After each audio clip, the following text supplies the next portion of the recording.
Hello everyone, welcome to Chem 261, Organic Chemistry 2. In this semester, we're going to begin in Chapter 11. Chapter 11 will cover the substitution and elimination reactions of alkyl halides. Before we begin our discussion of the reactions of alkyl halides, I wanted to briefly discuss some of the uses of organic chemistry. This semester, we're going to cover a ton of chemical reactions, and so it's a good idea to maybe discuss why we are learning some of these reactions. We'll get to see some of these examples throughout the semester, but for starters, I wanted to show an example of how chemists will use organic chemistry often to um, synthesize compounds that are difficult to make. One example, a perfect example, is Taxol. Taxol is this molecule shown here. It is a compound that was initially isolated from the Pacific yew tree. It's a tree that grows out in the western U.S. It takes several centuries for a tree to mature, and scientists have found that a very small amount of Taxol could be isolated from the bark of this tree. Unfortunately, the process usually leads to killing the tree, but this compound is important medicinally because we can use it to treat several types of cancer. So despite the fact that it's very difficult to obtain from nature and the fact that it's a very complicated structure, it has a lot of useful properties. So many chemists have over the years worked in the lab to synthesize these compounds through various methods. Many of the reactions you'll learn this semester have actually been used to make compounds like Taxol and others.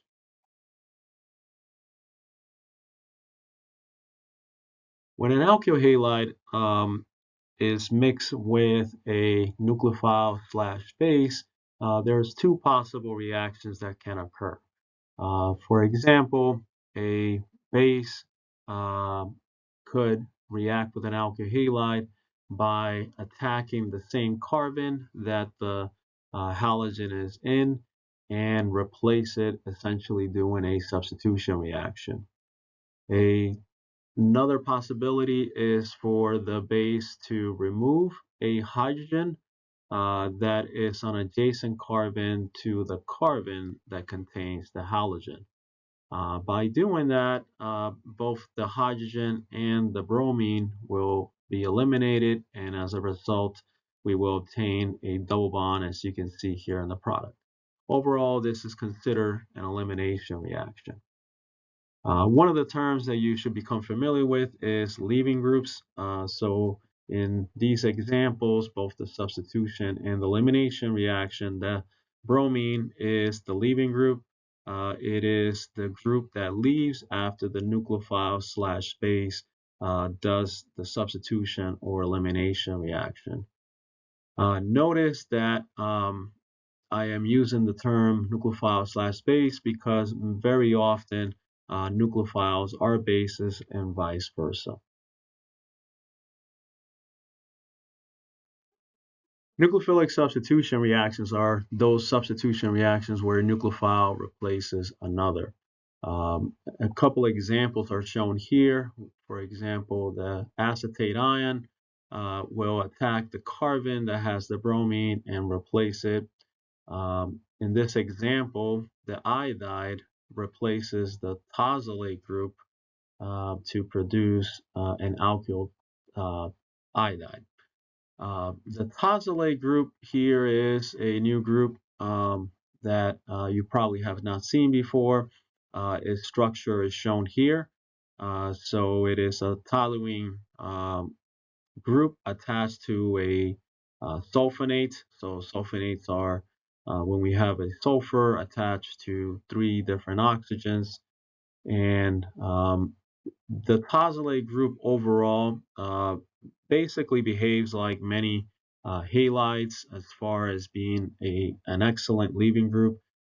So we can replace them um, uh, by a nucleophile attacking the same carbon that contains the tosylate, and similarly to what we saw with the bromide in the first example on this slide. Notice that substitution reactions around primary and secondary carbons usually occur with inversion of stereochemistry. So an example is shown on this slide with two secondary alkyl halide and here an alkyl tosylate. And you can see that the bromine is facing towards us while the product contains the acetate group facing away from us. In the second example, the tosylate is facing up, and then in the product, the iodine is facing away from us.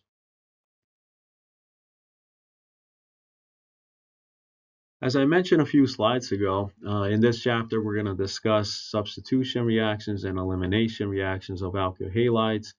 As far as substitution reactions, there are two common mechanisms, the SN2 and the SN1 mechanism. SN2 stands for bimolecular nucleophilic substitution reactions, while SN1 stands for unimolecular nucleophilic substitution reactions. We'll discuss these two mechanisms over the next few slides in more detail. Later on, we'll discuss the three possible mechanisms for elimination reactions. You may recall from general chemistry that kinetics is the study of the concentration of reactants versus the rate of the reaction.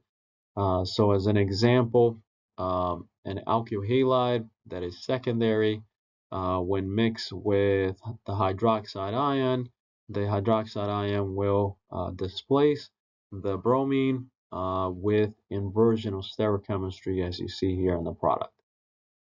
If we do different experiments where we're varying the concentration of each reactant, we can observe how the rate of that reaction is affected. So as an example, experiment 1 has a concentration for each reactant of 0.1 molar, both for the alkyl halide and for the sodium hydroxide. If we double the concentration of the alkyl halide in a separate experiment for this particular reaction, we notice that the rate of the reaction doubles as well. In a third experiment, if we keep the concentration of the alkyl halide the same as the original experiment, but this time we double the concentration of the sodium hydroxide, we would observe a doubling of the rate of the reaction as well, similar to the second experiment. So for this reaction, based on these kinetic studies, we can determine that the rate equation is equal to a constant K times the concentration of the alkyl halide raised to the 1 power times the concentration of the sodium hydroxide raised to the 1 power.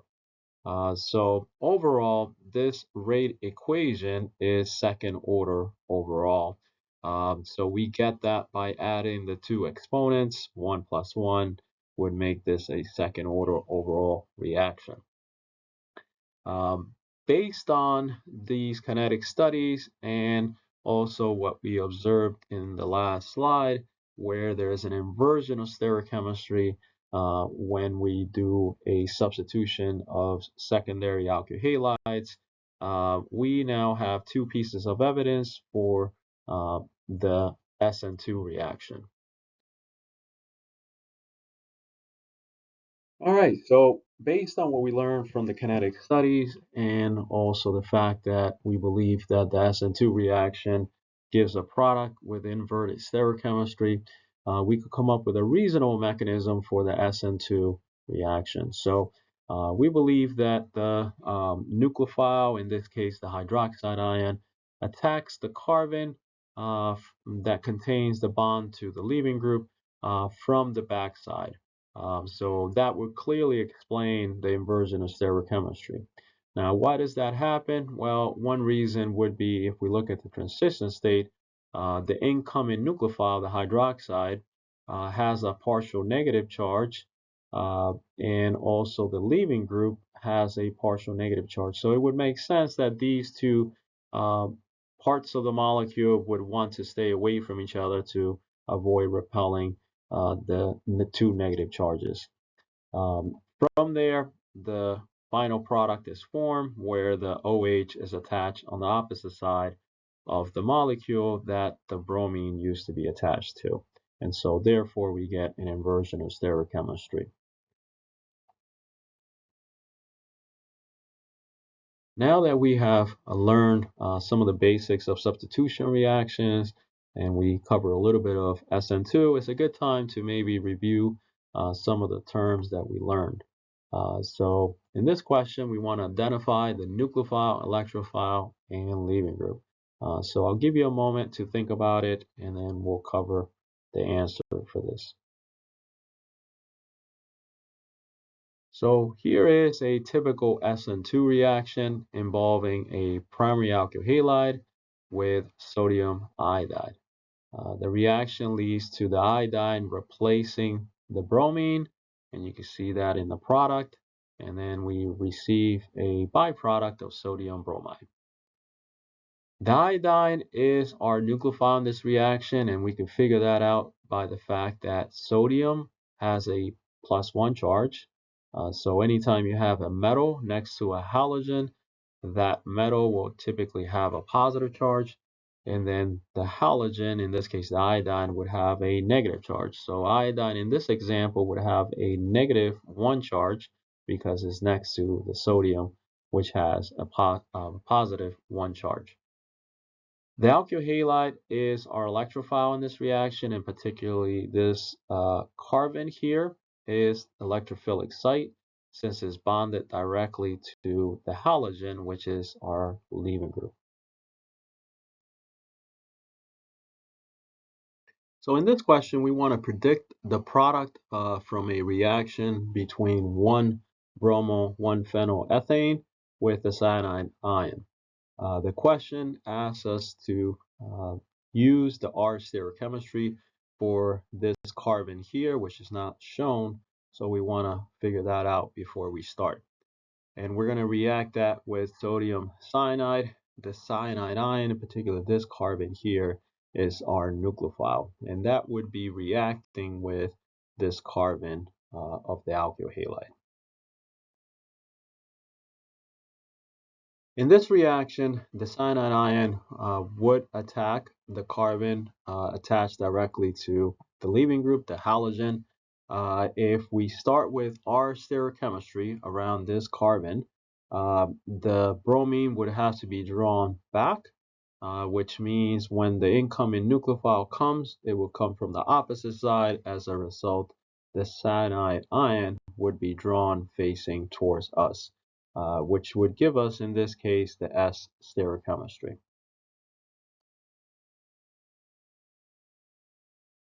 In the SN2 reaction, there are many variables that would affect the rate of the reaction. So one of them is the sterics of the electrophile. Generally, the more bulky or sterically hindered the alkyl halide is, the slower the SN2 reaction. For that reason, tertiary alkyl halides are generally considered unreactive in SN2 reactions. Secondary alkyl halides, which are shown here, are a little bit slower, but they do react in the SN2. Primary alkyl halides are great for the SN2, and methyl alkyl halides are even better. There's something called neopentyl, which is shown here. Those are a little bit slower than secondary alkyl halides. Vinyl halides and aryl halides are generally considered unreactive in the SN2 reaction for two reasons. First, the backside of the carbon to halogen bond is blocked by sterics. So in the case of a vinyl halide, this hydrogen here would block the incoming nucleophile that attacks at this angle. And as we replace this group with larger groups, let's say a methyl, that steric hindrance would be even greater. In the case of the aryl halide, we have a relatively small ring here. This is a 6-member ring. The incoming nucleophile would have to get inside of that ring to be able to attack the carbon from the backside of this bond here. In addition, the pi electrons shown here of the double bond and the pi electrons of the ring would repel the nucleophile, which has a negative charge. So for those two reasons, the vinyl and the aryl halides are generally considered unreactive in the SN2 reaction. Small cyclic alkyl halides are also fairly unreactive in the SN2. So in the case of a cyclohexyl or anything smaller, cyclopentyl, cyclobutyl, cyclopropyl, the carbon to halogen bond, at least the backside, would be blocked by the ring. So the nucleophile would have a hard time getting inside of the ring to be able to attack that carbon.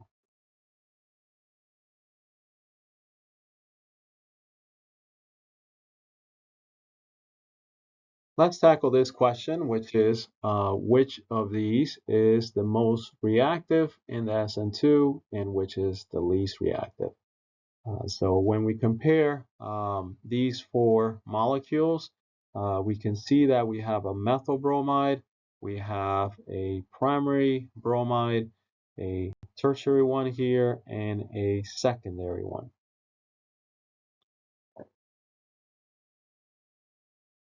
In this group of 4 molecules, the most reactive SN2 alkyl halide would be the one that is sterically hindered the least. So in this example, A would be the most reactive because it's a methyl bromide. The least reactive would be the one that is most sterically hindered. So that would be the tertiary alkyl halide shown here.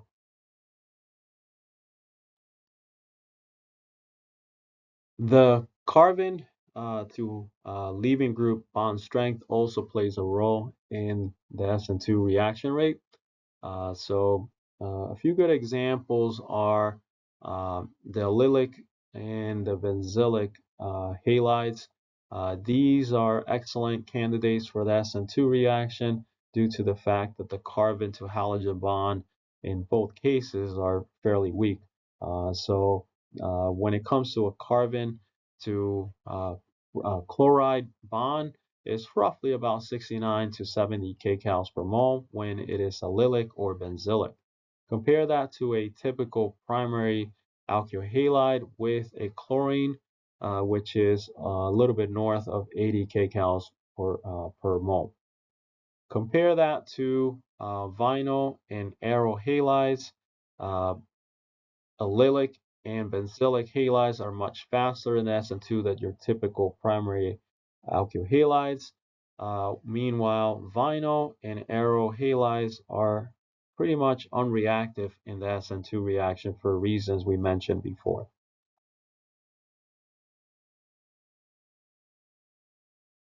The stability of the leaving group also plays a role in the SN2 reaction rate.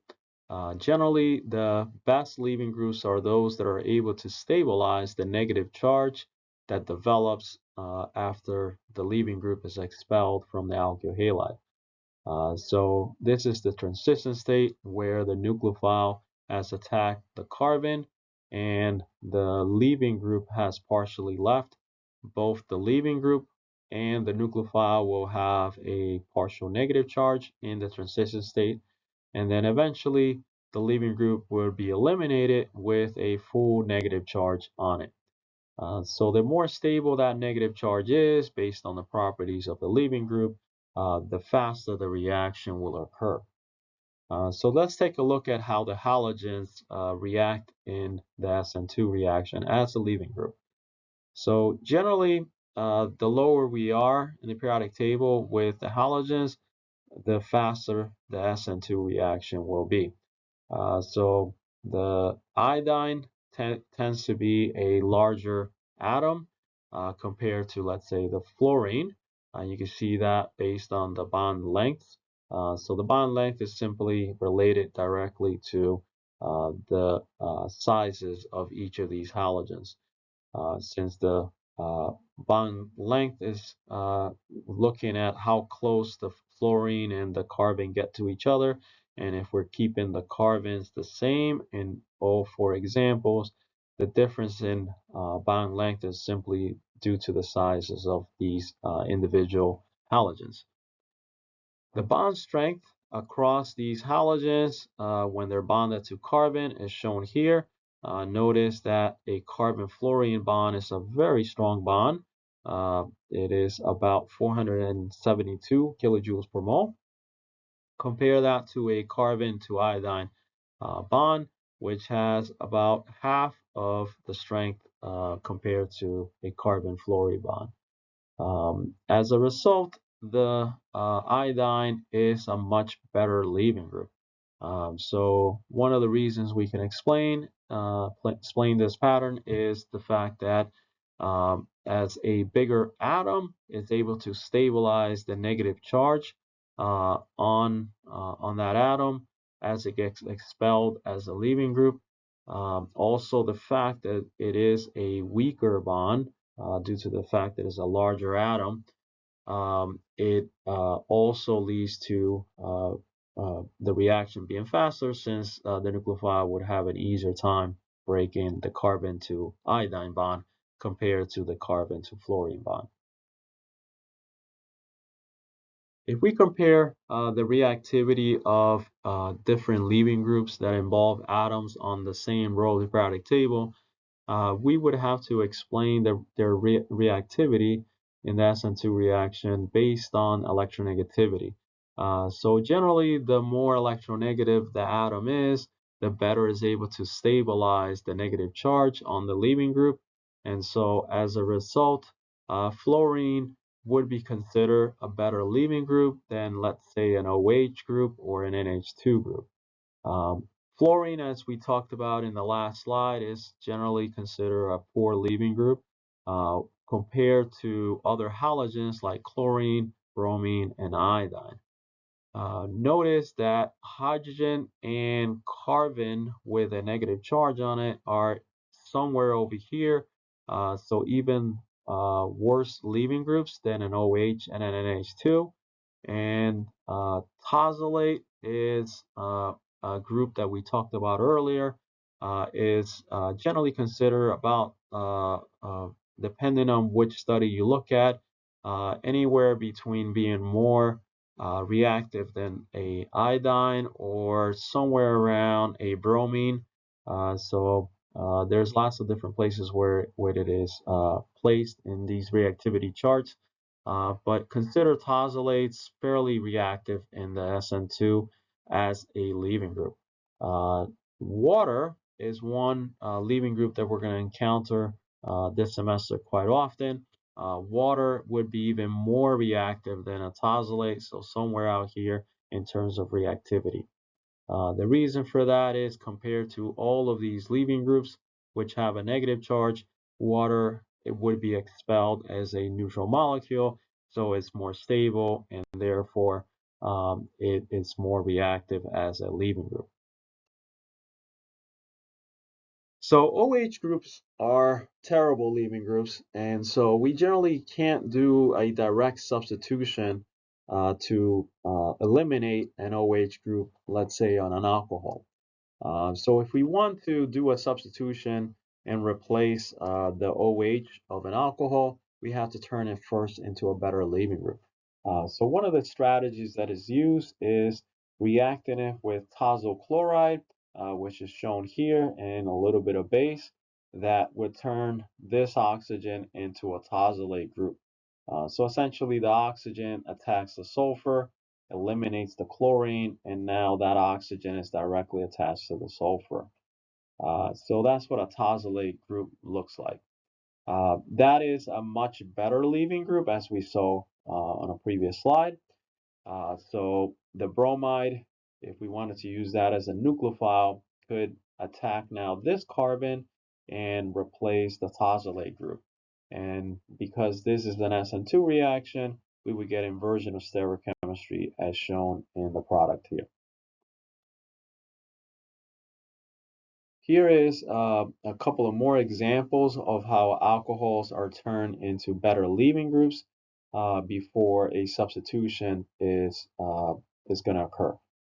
So for example, we can react an alcohol with thionyl chloride, SOCl2, and turn it into a chloral sulfite, which can then now be replaced by a chlorine nucleophile. So the chlorine would attack this carbon and then eliminate this bond to the oxygen, and now we would get an inversion of stereochemistry.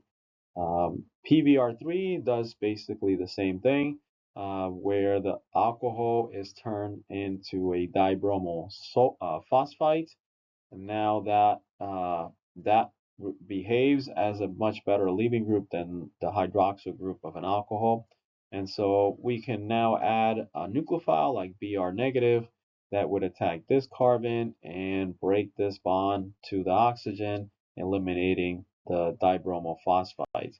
As a result, we get a SN2 reaction with inversion of stereochemistry. So in this next question, we want to rank the relative reactivities of these alkyl halides or tosylates in the SN2 reaction. So we have a methyl bromide, a methyl tosylate, and an isopropyl chloride. Between these three electrophiles, we would have to rank the alkyl tosylate as the best electrophile, the most reactive. Meanwhile, the isopropyl chloride is the worst one. So this is the worst one because of the fact that we have a lot of sterics or more sterics than a methyl group and a methyl group in both of these reactants. We also have the worst leaving group among the three examples. So chlorine is a worse leaving group than bromine, and bromine is a worse group than a tosylate in general. So for that reason, this is the least reactive, and this is the most reactive. So another factor in the reactivity or the rate of an SN2 reaction is how strong of a nucleophile we're using. So generally, the best nucleophiles are those that have a negative charge. So having a negative charge means there's a lot of electron density on the nucleophile, and therefore the reaction would go faster compared to a nucleophile that had no charge on it. So for that reason, OH, the hydroxide ion with its negative charge, is a better nucleophile than water. When we look at the reaction between two possible nucleophiles, one with a negative charge, when the reaction occurs, the product would have a nucleophile attached to the carbon that contained the leaving group. So in this case, the Y group. That nucleophile, notice it has no charge in the product. That's a good thing. So we're turning a nucleophile with a negative charge into one that has no charge. So this is a more stable molecule compared to what we started with. So this is a better outcome compared to what we're seeing in the second example. A neutral nucleophile with no charge on it, like water, would be eventually converted into a product that has a positive charge on the nucleophile. So this molecule is less stable compared to our nucleophile, and so it is less likely to occur than the previous example.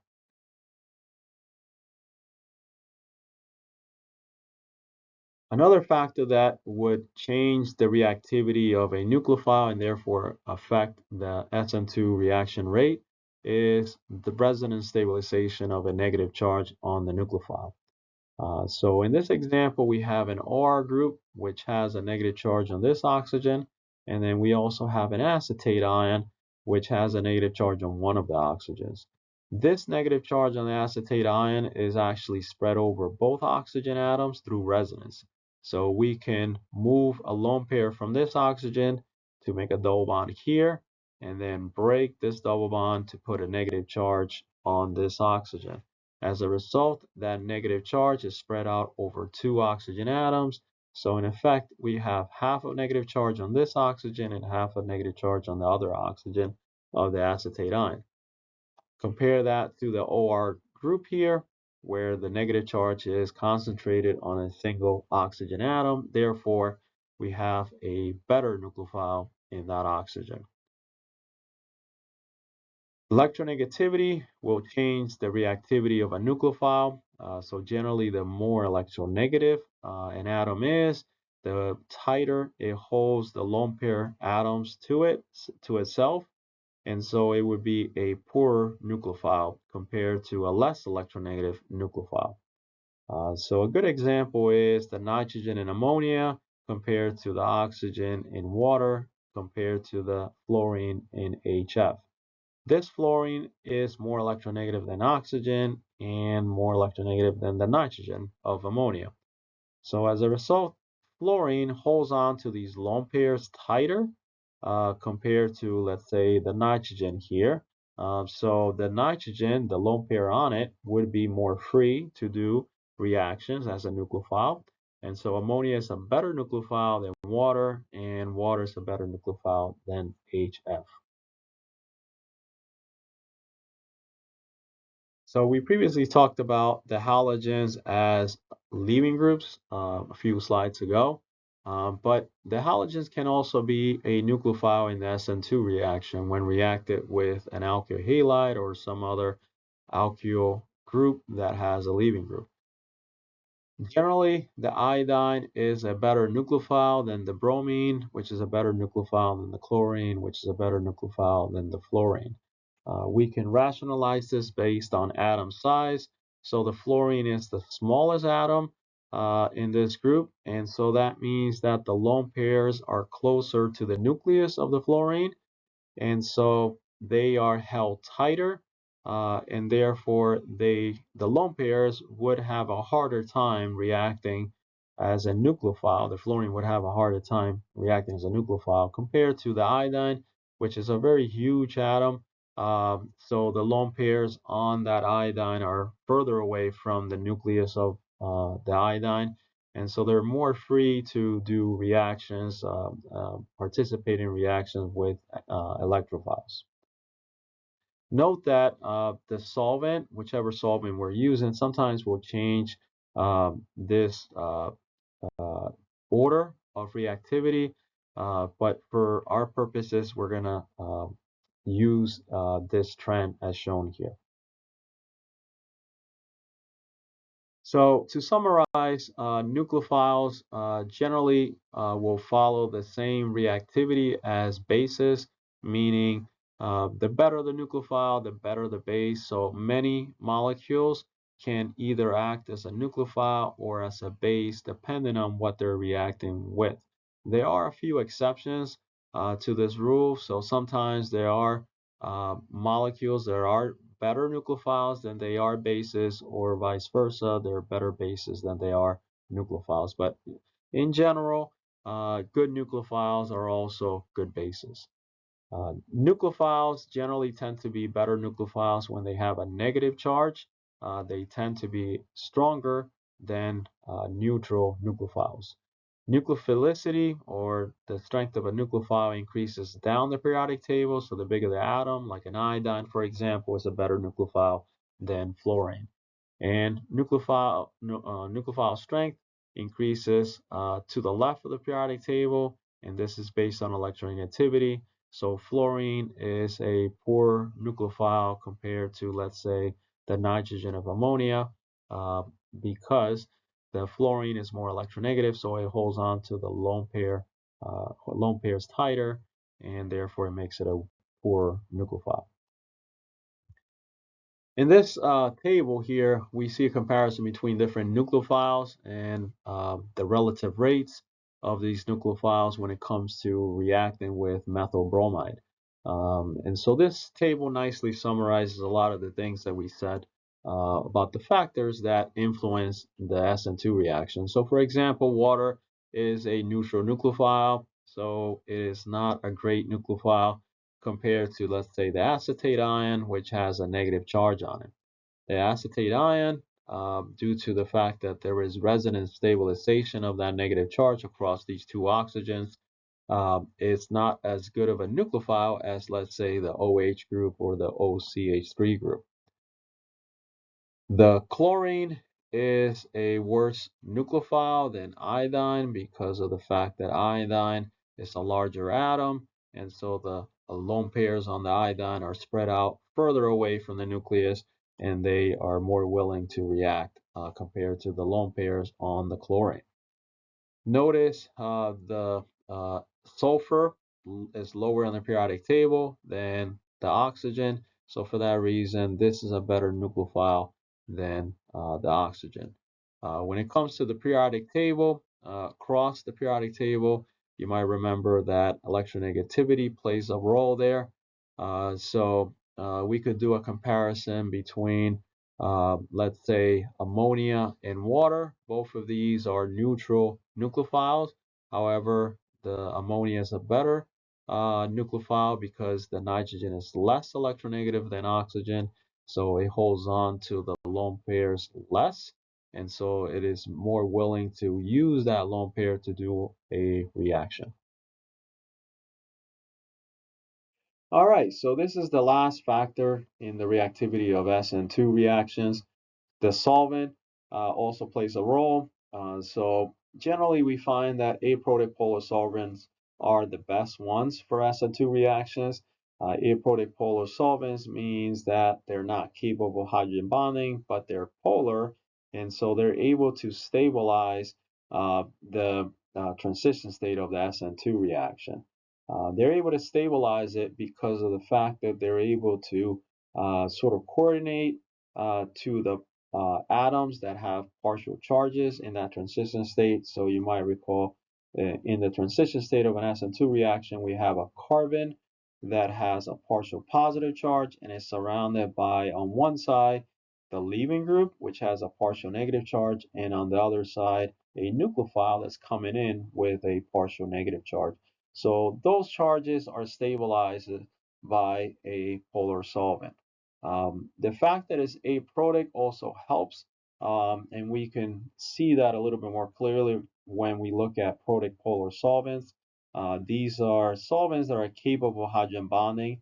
They are generally are going to reduce the reactivity of generally the nucleophile.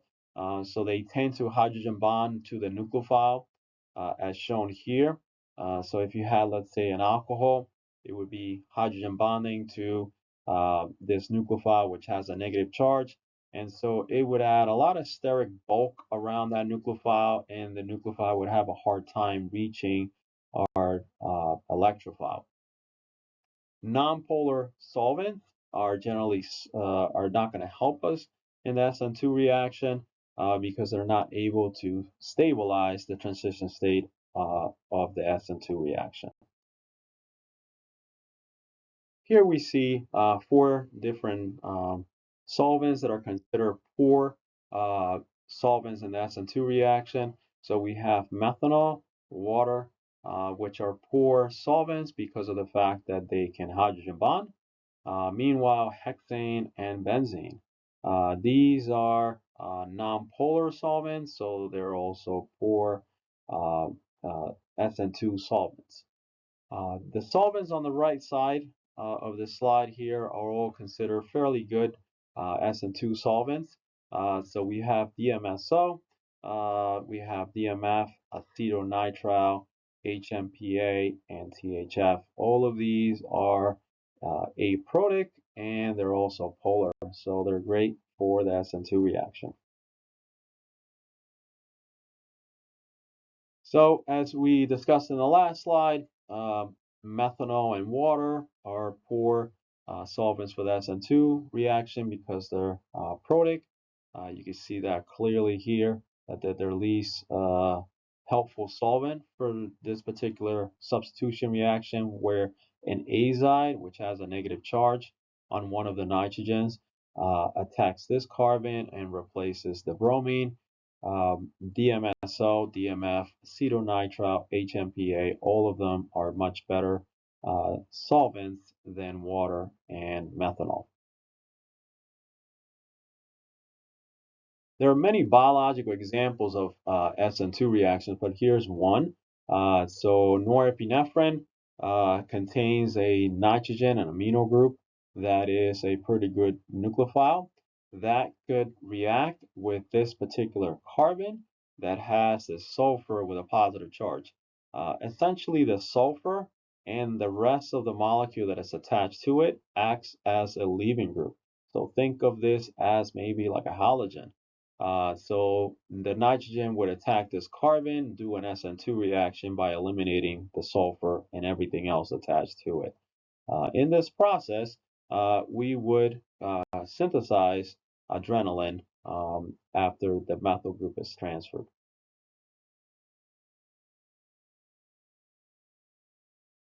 All right, so over the last several slides, we talked about different factors in the SN2 reaction that affect the rate of the reaction.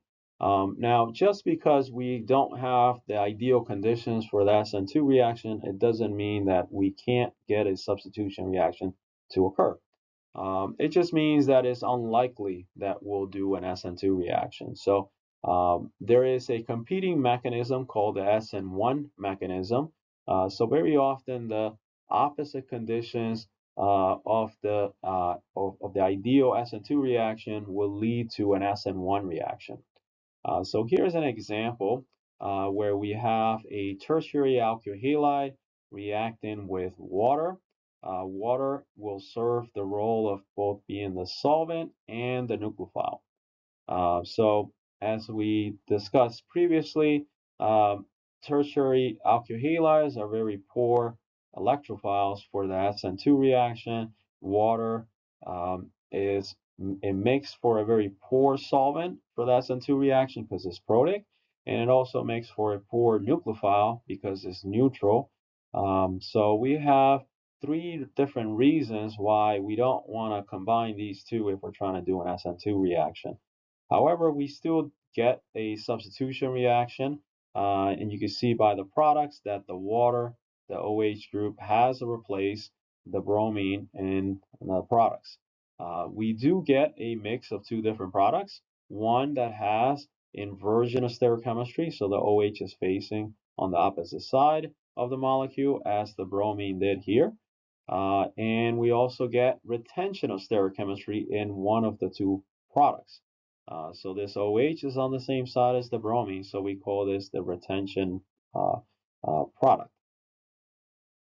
So this reaction is a SN1 reaction, or it occurs through an SN1 mechanism. And SN1 reactions in general have a rate equation or rate law equation that has the rate being equal to a constant K times the concentration of the alkyl halide raised to the 1 power, although it's not shown here. Notice missing from this equation is the concentration of the nucleophile, which we saw in the SN2 reaction. So it turns out the solvent, or the nucleophile in this case, does not really play a role in how fast the reaction occurs. So we can have a bunch of the nucleophile and it wouldn't change the rate of the reaction. However, the alkyl halide will affect the rate, and it affects it directly. So as we double the concentration of the alkyl halide, we will double the rate of the equation.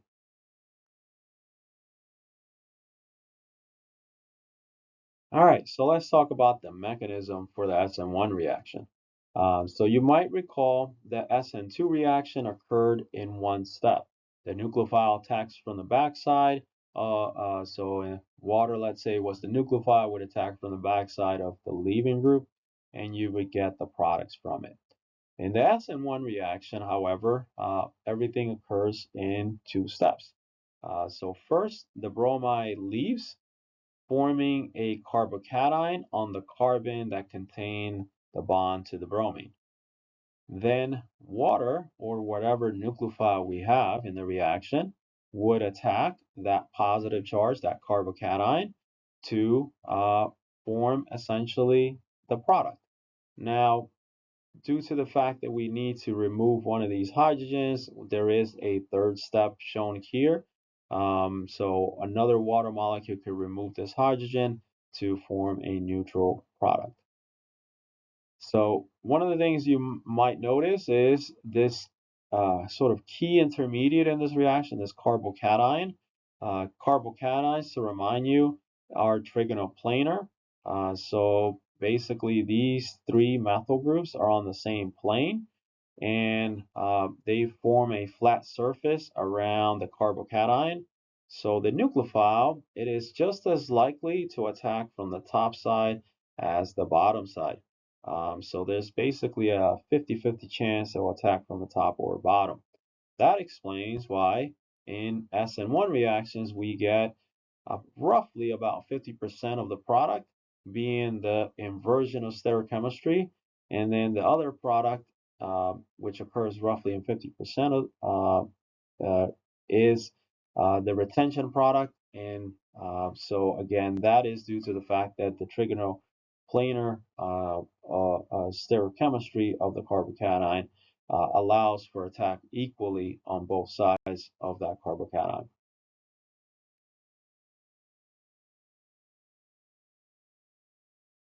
All right, so here's another look at that carbocation.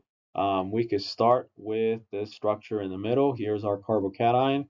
It is trigonoplanar, and basically it's as flat as can be.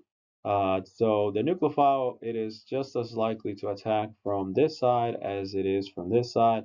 That would lead to inversion of stereochemistry on one side or retention on the other side. And it occurs roughly in 50-50 by a 50-50 chance. Now, in some cases, the SN1 reaction will lead to a slight excess of the inversion product.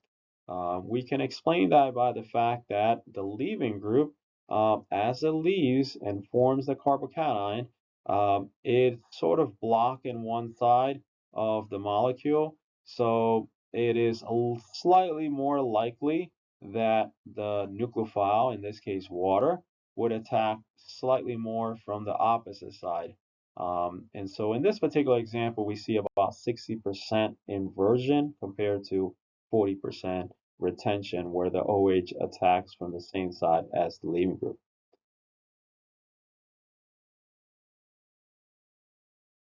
So here we have the energy diagram of a typical SN1 reaction, where we would start with the alkyl halide, a neutral compound, and then under the reaction conditions, it would break apart into a carbocation and a halide. So the reaction will go uphill, go through a transition state, and then eventually lead to those two intermediates. Then the nucleophile would attack the carbocation, go through a transition state as that's happening, and then eventually lead to the products where the nucleophile is attached to the alkyl group. The halide would be a byproduct of the reaction from the first step. Now, in comparing these two steps, we could clearly see that in going from a neutral alkyl halide into a positively charged carbocation and negatively charged halide, we're going uphill. So this is the slowest step compared to the second step of the reaction. So there is a very small activation energy to make this second step occur, where the nucleophile attacks the carbocation. And it makes sense that in going from a neutral compound to a carbocation and a negatively charged halide, we would be going uphill since we're going from a neutral compound to those that are charged. So notice that activation energy for this step is much bigger than that one there. So it should come to no surprise that this is the rate determining step for the reaction. So if you have not heard that term before, the rate determining step or the rate limiting step of a reaction is that step that is the slowest step in the mechanism. So if you have a multi-step mechanism like the SN1 is, if one of those steps is the slowest, that would be the rate determining or the rate limiting step. What that really means is if you really want the reaction to occur faster, you really want to attack that slow step. We want to do something to make that step faster. So one of the things that we can do is stabilize this carbocation. Anything that can stabilize that carbocation, make it more stable, would mean that the carbocation would be lower here, right? So if it's more stable, it's lower in energy. And so the diagram wouldn't look like this. It would look more like this, where we would go up a smaller hill to get to the carbocation. So one of the things you can do to make an SN1 reaction faster is attack the stability of the carbocation. So we're going to see in the next few slides how the reactivity of different electrophiles will change the reactivity of the SN1 reaction based on this principle. So here we have different carbocations, and we're going to start with a methyl carbocation. It is the least stable of this group. It is less stable than a primary carbocation. The primary carbocation is less stable than a secondary one, and a tertiary one is more stable than a secondary one. So the reason why the stability of the carbocations increases with the number of alkyl groups around the carbocation is because they are electron donating. So these methyl groups would be donating electron density towards that positive charge, which would help to stabilize that carbocation. We don't have that effect in a methyl carbocation, so it is the least stable, and therefore it is the least reactive in the SN1 reaction. Hopefully you can visualize how these carbocations are made or where they come from. So for example, a methyl carbocation would come from, let's say, a methyl bromide, a methyl chloride, a methyl tosylate. So after those leaving groups are eliminated, it would leave behind a carbocation. In the case of a methyl bromide, it would lead to a methyl carbocation. In the middle of this slide, we see an allylic and a benzylic carbocation. Notice that these are primary allylic and primary benzylic carbocations. They are slightly more reactive in the SN1 reaction than a typical primary carbocation. The reason is the double bond here for the allylic carbocation would resonance stabilize that positive charge. So the double bond would move over this way, leading to that positive charge shifting to this carbon here. By resonance stabilizing or spreading out that positive charge across two carbon atoms, we're making this allylic carbocation more stable than your typical primary carbocation. Same thing happens with the benzylic primary carbocation. That positive charge is resonance stabilized by this double bond here, which would move between these two carbons, leading to that positive charge ending up on this carbon. So this benzylic primary carbocation is more stable than your typical primary carbocation. If we happen to have a secondary allylic or benzylic carbocation, that would fall somewhere around here, a tertiary carbocation in terms of stability. So slightly more stable and therefore leading to a faster SN1 reaction than a typical secondary carbocation. Note that aryl and vinyl halides are really unreactive in the SN1 reaction. So they typically don't react in SN1 because they lead to very unstable carbocations. So in the case of the aryl halides, after the halogen leaves, there will be a carbocation on one of the carbon that is part of the ring, of the benzene ring, and that would be a really unstable sp carbocation. Sp carbocations are less stable than your typical sp2 carbocations like we see in all of these examples up here. Same thing happens with vinyl halides. So having a halogen directly on a double bond makes it a vinyl halide. Uh, that is unlike an allylic carbocation, which are really stable. The halogen is on the attached to the carbon that is one carbon removed from the double bond. In the case of a vinyl halide, we have the halogen directly attached to the double bond. And so after it leaves, it places a positive charge directly on the double bond, making that carbocation sp hybridized, which is again very unstable. And so arrow and vinyl halides are relatively unreactive in the SN1 reaction. So remember that these are also very unreactive in the SN2. So arrow and vinyl halides are actually unreactive in both SN1 and SN2 reactions. In this slide, we see some numbers behind the theory that we talked about.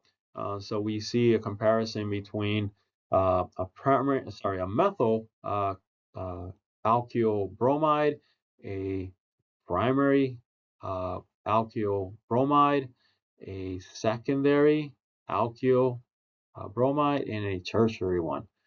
You can clearly see the reactivity increases as we increase the bulk around the bromide or the carbon that is attached to the bromide. Again, it is because it would lead to, in the case of a tertiary alkyl bromide, to a more stable carbocation compared to the methyl bromide.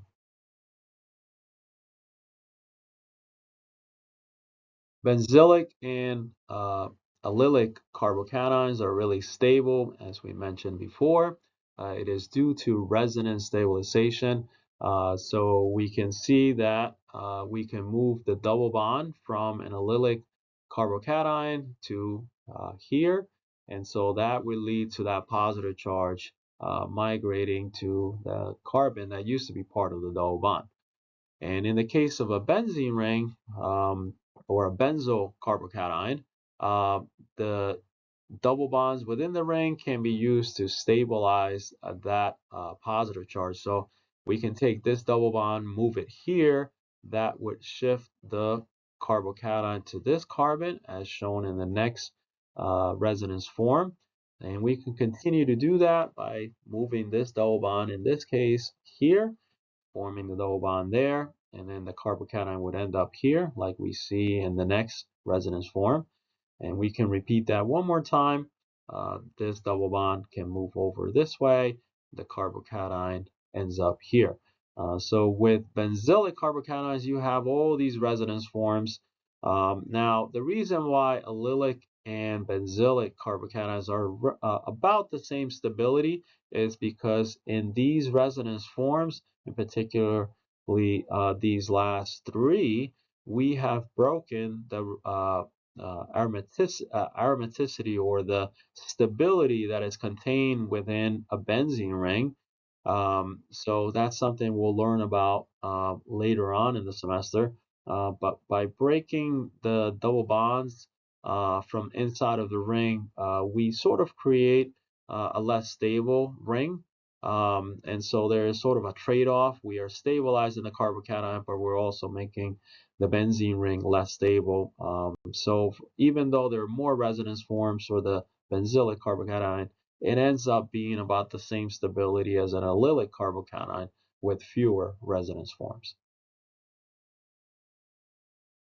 Primary allylic and primary benzylic halides are excellent in both the SN2 and SN1 reaction. You might recall that they tend to be really good partners in the SN2 reaction because of the weaker carbon halogen bond compared to a typical alkyl halide. So you can see here that a typical primary alkyl chloride, it has a bond strength of roughly about 81 kcals per mole. Compare that to a primary allylic and a primary benzylic uh, alkyl halide, which are somewhere around 70 kcals per mole. The allylic and benzylic halides are also excellent in the SN1 reaction because, as we just saw, they form really resonance stabilized carbocations. Compare that to aryl and vinyl halides. These are terrible at both the SN1 and SN2 reactions. So in the case of an SN1 reaction, they form an unstable sp carbocation. You can see that with this phenyl carbocation. And in the case of an SN2 reaction, the ring would block, as we saw in the SN2 section, the ring would block the incoming nucleophile from attacking the backside of the carbon to halogen bond. So the point here is allylic and benzylic halides, excellent at both SN1 and SN2, while aryl and vinyl halides are terrible at both the SN1 and SN2 reaction. As far as leaving groups, the trend is very similar between SN1 and SN2 reactions. So the best leaving groups are those that are able to stabilize the negative charge on the leaving group in both reactions. So we find that in terms of the halogens, the chlorine is a poorer leaving group than a bromine, which is a poorer leaving group than iodine, and alkoxylate is usually a little bit better than an iodine. Water, which is a neutral leaving group in both SN1 and SN2 reaction, is the best leaving group among these examples, while the OH is the worst leaving group in both SN1 and SN2 reaction compared to the rest of these molecules, because we have not only a negative charge on the oxygen, but also it is a little bit to the left of the periodic table compared to the halogen. So we have a less electronegative atom that would not help stabilize that negative charge, as well as, let's say, fluorine. And also, it is a smaller atom than most of these halogens. So again, it wouldn't stabilize that negative charge as well.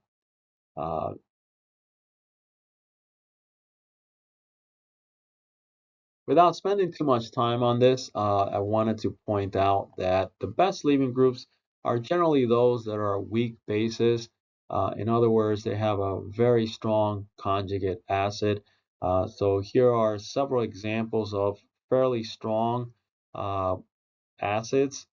These are going to form weak bases, and so all of these, the halogens and a water molecule, are excellent leaving groups.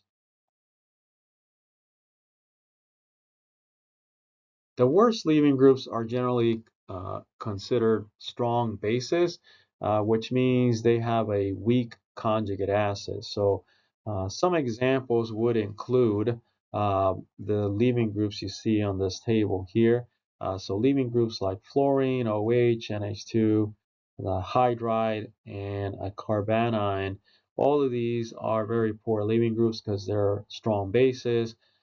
They have a weak conjugate acid associated with it, and you can clearly see that by the pKa values you see on this table. All of these are relatively high compared to the conjugate acids we saw on the last slide, which all had negative pKa values.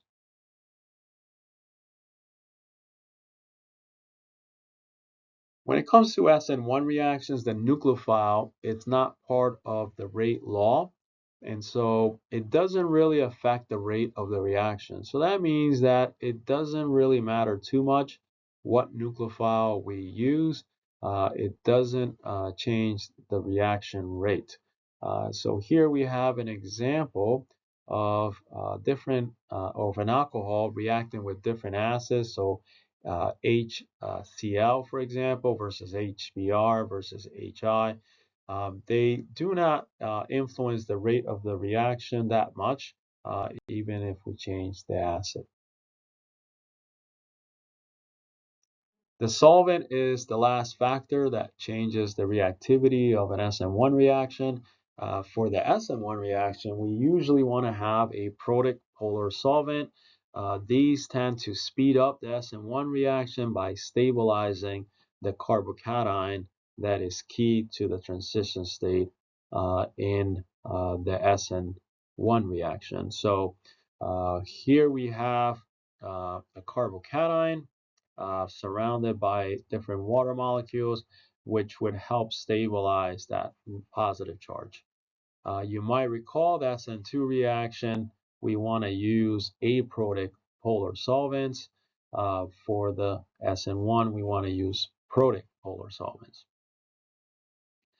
There is something called the Hammett postulate. So this postulate basically says that any factor that stabilizes the intermediate or the transition state of a reaction, in particularly the rate determining step, will help increase the rate of the reaction. So we talked a little bit about that when we talked about the energy diagram of the SN1 reaction.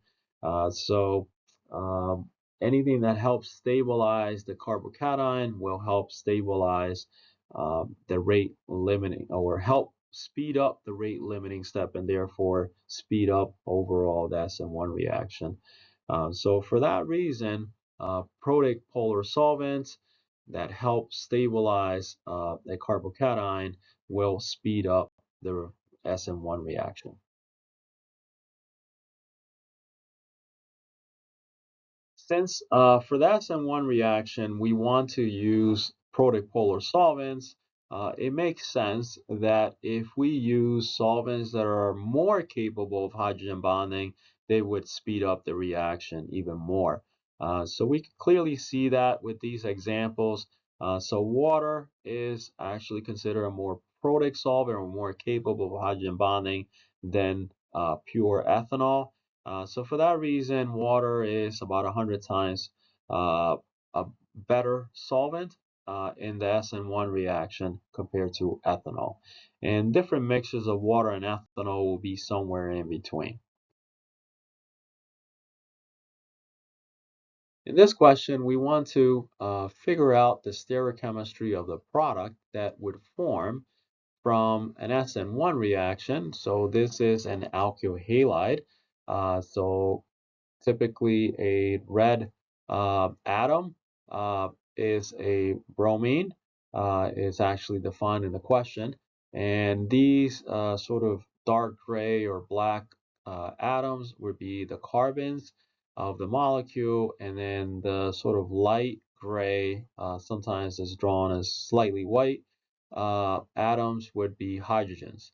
So you could clearly see that the carbon to bromine bond is facing towards us. So keep that in mind when we try to figure out the product of this reaction.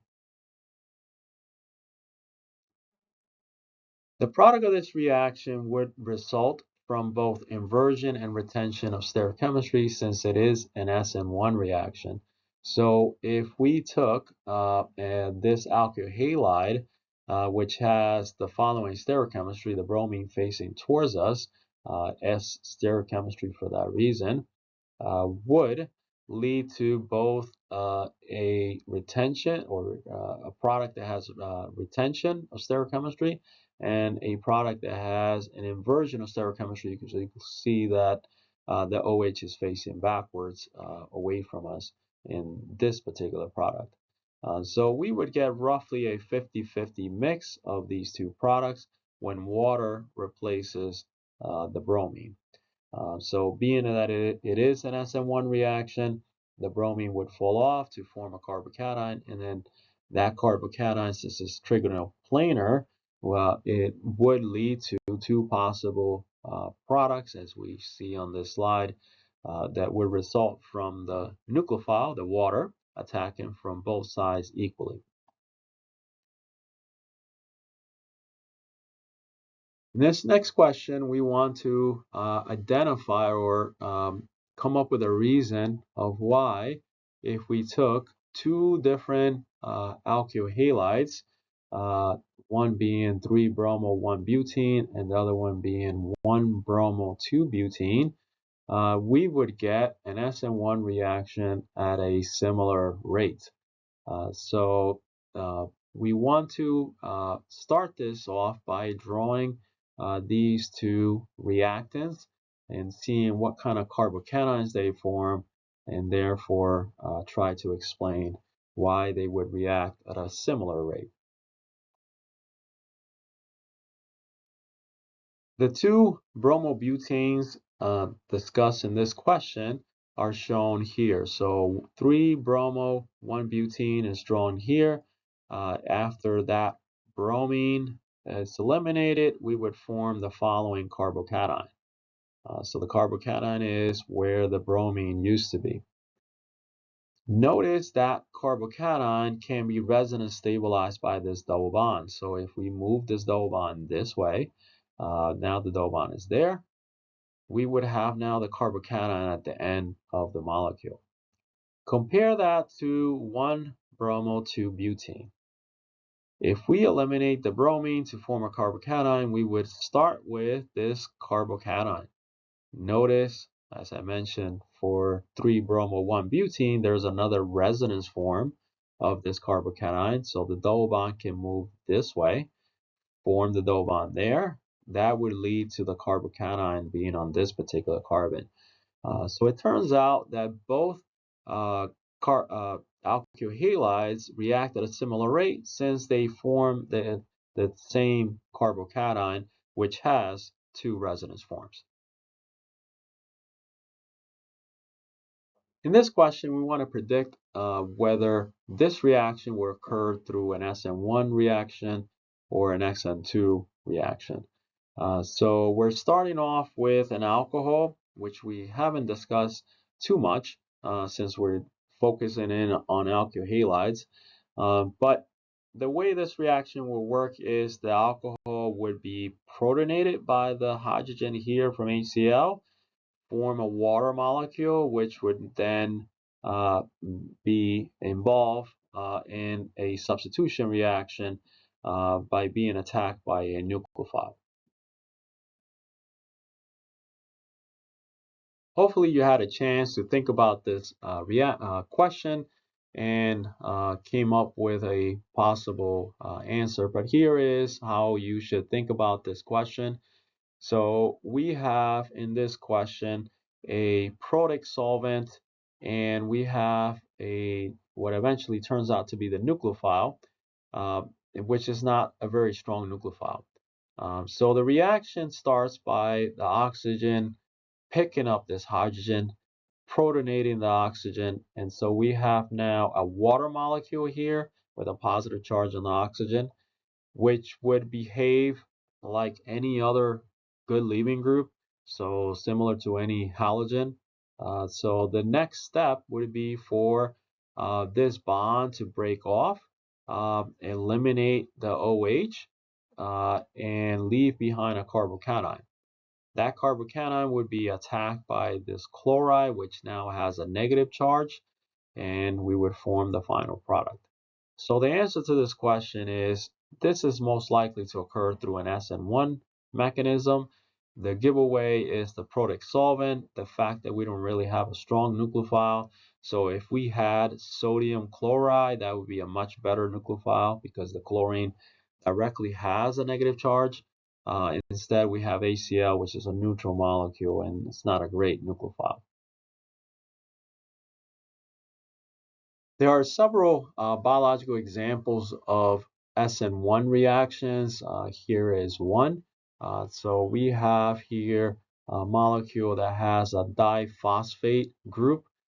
Think of phosphates or diphosphates similar to a halide. They can be eliminated to lead to a carbocation, and in this case, the fact that we have a nearby double bond which would resonance stabilize that makes this likely to occur.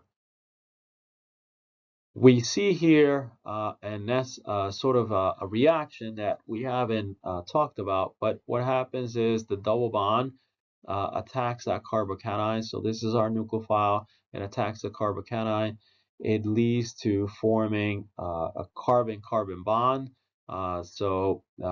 In particularly this carbon-carbon bond was the one that's formed. It leads to a carbocation on this carbon. So this is the carbon that used to be right here. So as we're forming the new bond to this carbon now loses the double bond and is going to gain a positive charge instead. Next step is removing this hydrogen to form a double bond. And then we get to see another SN1 reaction. So again, the phosphate groups or the diphosphate groups are eliminated and they're abbreviated here, but this is a diphosphate group similar to here. That's eliminated like any other leaving group, leaves behind a carbocation, and then we get to see the rest of this mechanism. Again, don't worry too much about all the details here. Um, Focus primarily on the SN1 part where the leaving group is eliminated to form a carbocation like we see here, and then we see here again as well.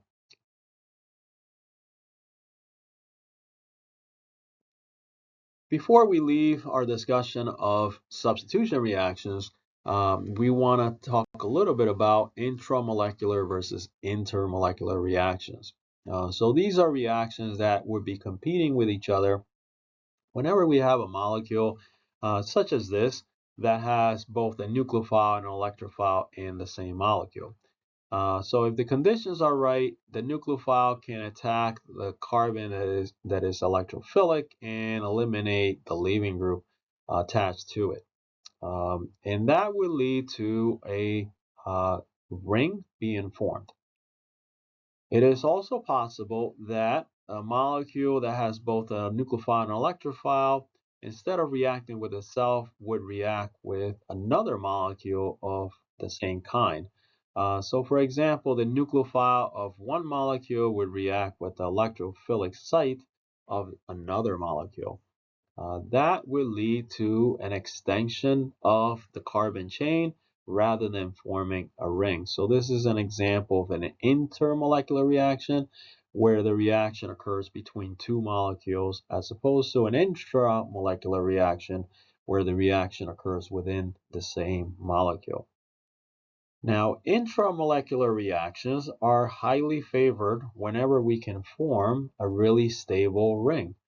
So that happens with 5 and 6 member rings. So if you can form a 5 or a 6 member ring, very likely that you will have an intramolecular reaction rather than intermolecular reaction.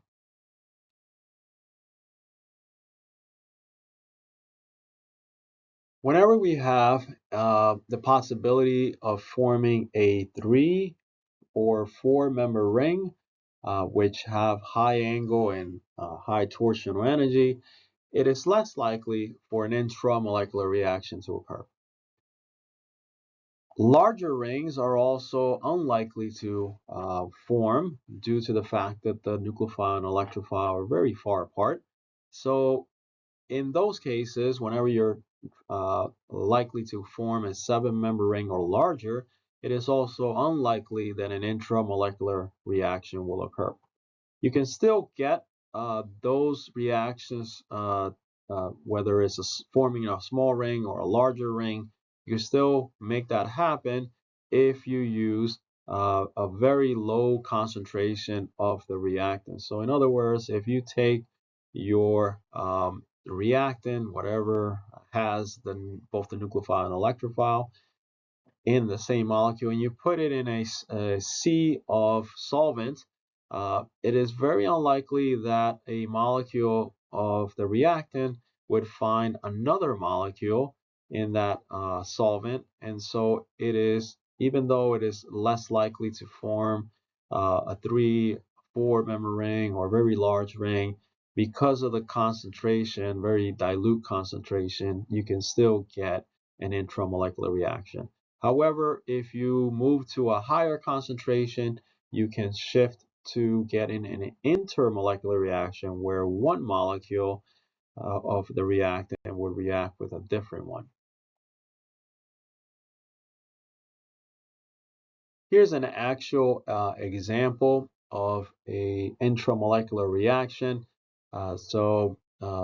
Here we have an alcohol and a chloride, which is attached to a carbon.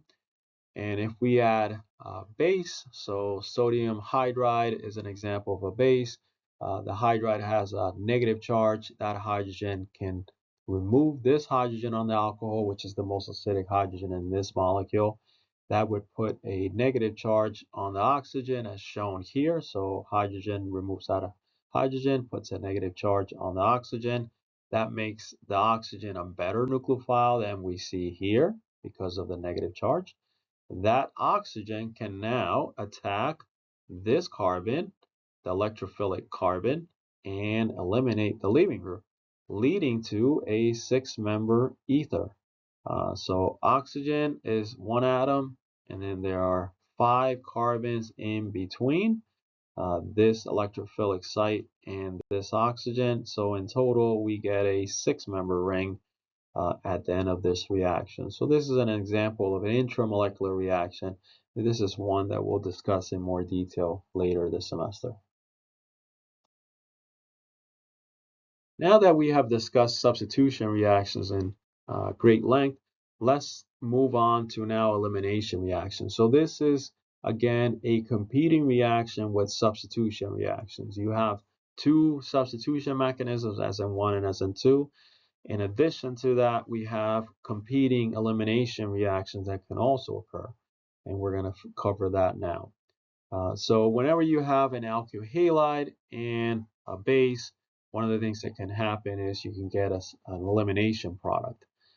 So this base, sodium ethoxide, can remove one of the hydrogens on this carbon at the end, or this carbon here, one of these 2 hydrogens. So the reason why those are the chosen hydrogens is because they are adjacent, or they're attached to carbons that are adjacent to the carbon that has the leaving group. So those are the only ones we want to look at. Now, if we remove one of these 2 hydrogens on the left, we're going to end up with this alkene product. And if we remove one of these 3 hydrogens, we end up with a double bond there, which is this alkene product. Notice this alkene product is favored over the least substituted alkene. This is called the decisive product. It's named after this chemist that discovered this pattern in elimination reactions. We call it now the decisive rule, which basically says in elimination reactions, we usually obtain the more substituted alkene product. And it's not just any alkene product, it would be the alkene product that would form from eliminating the hydrogens on the carbon, which are adjacent to the carbon that have the leaving group.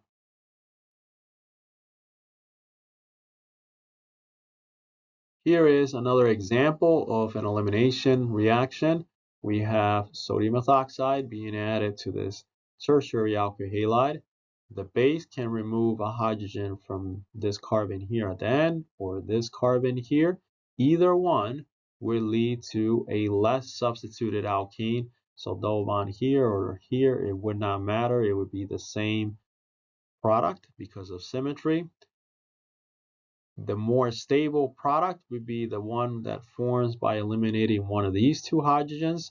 That leads to this alkene product shown here, which is the decisive product.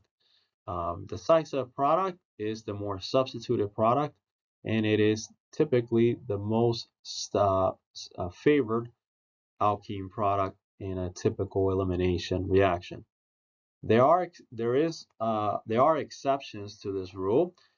So those occur typically when we use a fairly bulky or sterically hindered base. So a good example is when you have sodium terbutoxide. So we have a terbutyl group next to this oxygen, which sterically hinder that oxygen.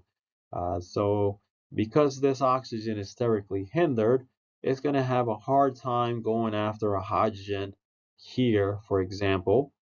So it would prefer to go after one of the hydrogens on the more accessible uh, carbons, which are at the very end of the molecule. The major product from this reaction would be a double bond that forms, let's say, from removing this hydrogen or this hydrogen, we get the same product, double bond there or double bond here. This is what we call the anti-Sysef or the Hoffman product, named after another chemist. This is the typical product that we get when we use a bulky base. Notice the Sysef product, the more substituted one, is the least favored in this particular example. Over the next few slides, we're going to cover the different possibilities for a mechanism in the elimination reaction. So similar to substitution, there are multiple possible mechanisms for elimination reactions. In fact, there are 3 that we're going to cover. The first elimination mechanism we're going to cover is called the E2 mechanism, or the uh, elimination by molecular mechanism. It occurs by a base removing a hydrogen on the carbon that is attached to a carbon which has a leaving group. So this base will remove this hydrogen. That would lead to the electrons in this bond forming a double bond here, and then that would lead to the elimination of the halogen. That goes through a transition state, which has a partial bond between the base and this hydrogen. It has a partial bond broken here, partial double bond forming, and partial bond broken between the carbon and the leaving group.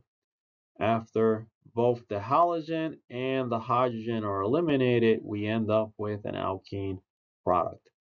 Overall, notice this is a single mechanism step. It looks like 2 because we're going through a transition state like all mechanisms have, but in reality, it's just a single mechanism. So this should remind you a little bit of the SN2 reaction in terms of mechanism steps. There, we also had a single mechanism step. The E2 reaction has a rate equation that is second order overall. The equation can be expressed as rate is equal to the constant times the concentration of the alkyl halide, which is raised to the 1 power, and we multiply that times the concentration of the base, which is also raised to the 1 power. If we add up the 2 exponents in this equation, we get a second order overall equation. This is very similar to the SN2 reaction, which is also second order overall. The E2 reaction is also stereoselective. It is stereoselective because the stereochemistry of the reactant will predict the stereochemistry of the product. So stereoselective reactions in general means that the product is predictable in terms of stereochemistry. For the case of the E2 reaction, we predict it based on the stereochemistry of the reactant. So E2 reactions will always undergo through an anti-periplanar geometry. So we'll discuss this in detail in a moment, but basically the anti-periplanar geometry refers to having the hydrogen that is going to be eliminating the carbons that are part of the reaction and the leaving group that is attached to the other carbon, all being on the same plane. So if we drew a plane through this molecule, it would cut through O4, and the hydrogen is also on the opposite side of the tosylate group. That is what makes it an anti-periplanar geometry. So once you have that geometry for the E2 reaction, you can easily predict the product. So a base would remove this hydrogen. That would lead to forming a double bond there, and by eliminating the tosylate group. And so notice the phenyl group is facing away. so is this hydrogen. So those two groups would be on the same side of the alkene. This methyl group is forward, so is this methyl group, so they're both on the same side of the alkene product. So overall, we obtain the E stereochemistry for the double bond from this particular stereoisomer. Underneath, we have another stereoisomer that differs from the first one in that the methyl group is on the opposite side um, from the previous stereoisomer. So it is back here, it is forward here. The hydrogen switch places too, so this one is facing back and is facing forward here. So we have essentially swapped the hydrogen and the methyl group. The stereochemistry of this carbon atom is identical in both stereoisomers. So for that reason, these two stereoisomers are really diastereomers or epimers, if you want to be more precise. So we're changing the stereochemistry of one stereocenter, not the other. So they are diastereomers or epimers of each other. In the second stereoisomer, once we have the anti-periplanar geometry between the hydrogen and this tosylate group, the base can remove this hydrogen and then a double bond would form here. And so that would mean that this phenyl group, which is facing backwards, and this methyl group, which is facing backwards, would be on the same side of the molecule, while this methyl group, which is forward, is on the same side as this hydrogen as shown here. So overall, we obtain this Z stereochemistry in this particular stereoisomer.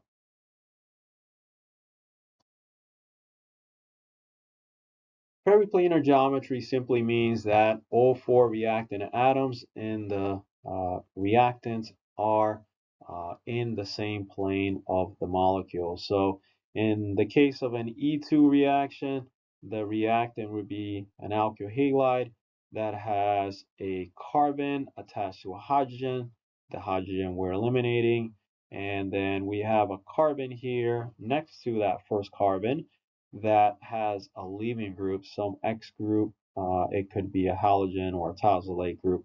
All four of these reactant atoms are all in the same plane. So if we drew a plane right here, it would cut through all four atoms. There is an orbital reason of why this particular geometry is required for the elimination reaction, the E2 reaction. The explanation is that the sp3 orbital of this carbon that is used to make a bond to the hydrogen and the sp3 orbital of this carbon, so the big lobe here and the smaller lobe is all part of the sp3 orbital of that carbon that is used to make a bond to this leaving group. That sp3 orbital and this sp3 orbital are lined up when we have a periplanar geometry that once we eliminate the hydrogen and the leaving group, they can easily switch from or rehybridize from being sp3 in this reactant to being p orbitals that make up the double bond of the alkene product that we obtain. There are two types of periplanar geometry, syn and anti. Let's discuss syn first. So syn periplanar refers to having the hydrogen, which we're going to eliminate, and the leaving group that we're also eliminating in forming the product being on the same side of the molecule. So you can see that here, these are on the top side. You can clearly see that the hydrogen and the X group are on the same side of this particular geometry. So that's referred to as syn periplanar. Now, why is this not favored in the E2 reaction? Well, the reason is that it leads to eclipse bonds. So this bond here is being, or is eclipsing this bond.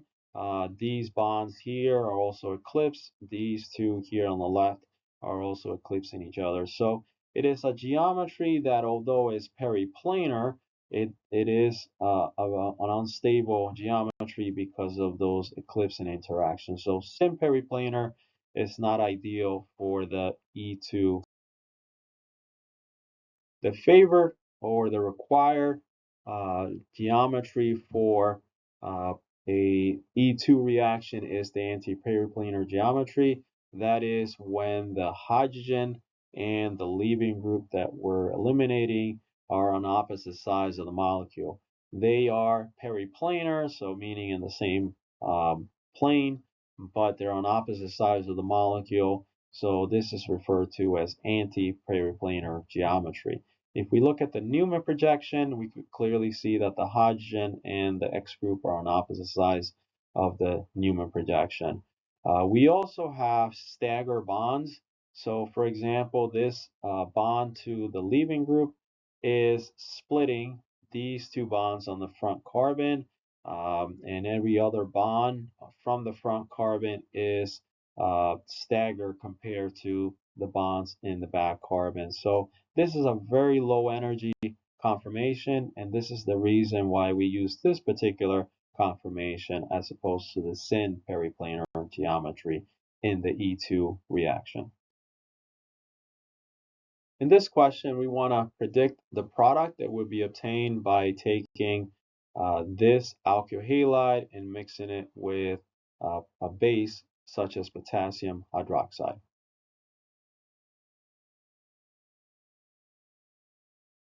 In order to predict the product from this reaction, we want to focus in on the carbon that has the leaving group. So the product would be formed by eliminating a hydrogen from an adjacent carbon. So for example, we could remove a hydrogen from this carbon here, or we could remove a hydrogen from this carbon here. Uh, both of those carbons, or removing a hydrogen from both of those carbons, would lead to the same alkene product based on the symmetry of this molecule once we eliminate this halogen. So a double bond there is the same as having a double bond there. We can also remove a hydrogen from this carbon. That would lead to a double bond there once we remove the hydrogen and this halogen. So that's a second possible alkene product. And you can see those here. So this is the product that forms from removing a hydrogen from the methyl group.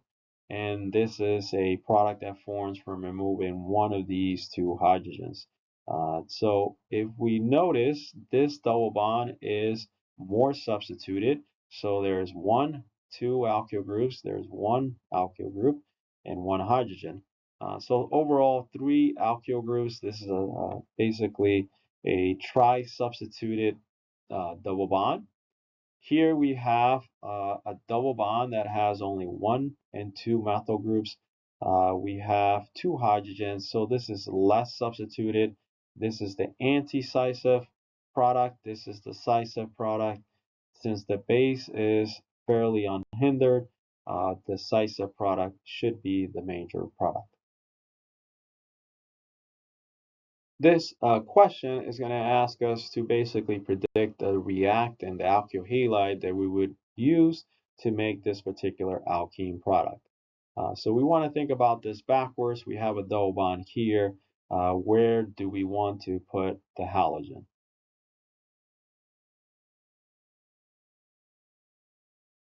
To answer this question, we want to look at the product that we're trying to form, which has a double bond between these two carbons.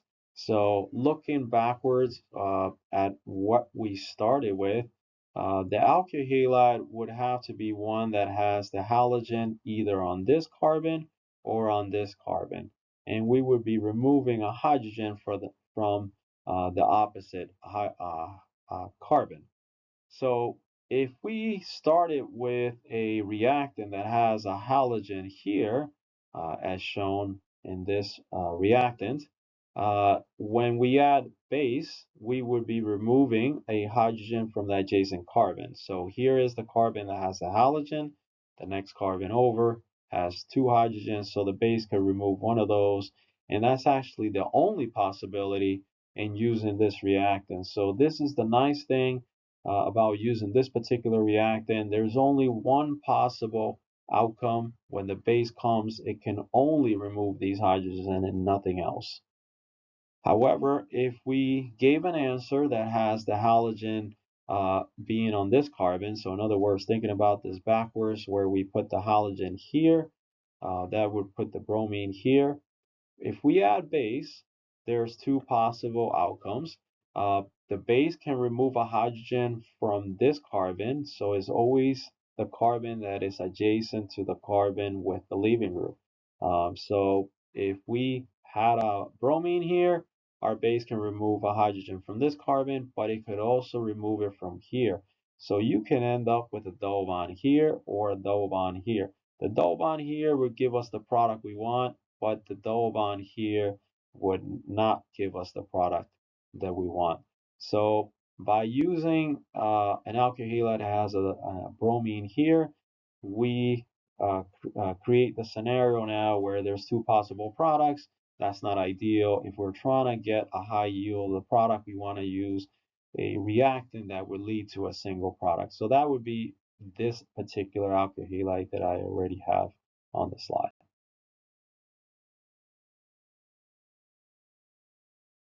In this question, we want to draw a Newman projection of the reactant, which is given here, 1R, 2R, 1,2-dibromo, 1,2-diphenyl-ethane. We want to draw that in a Newman projection, keeping in mind that this is going to be an E2 reaction, which means we want to have the reactant in a anti-periplanar geometry.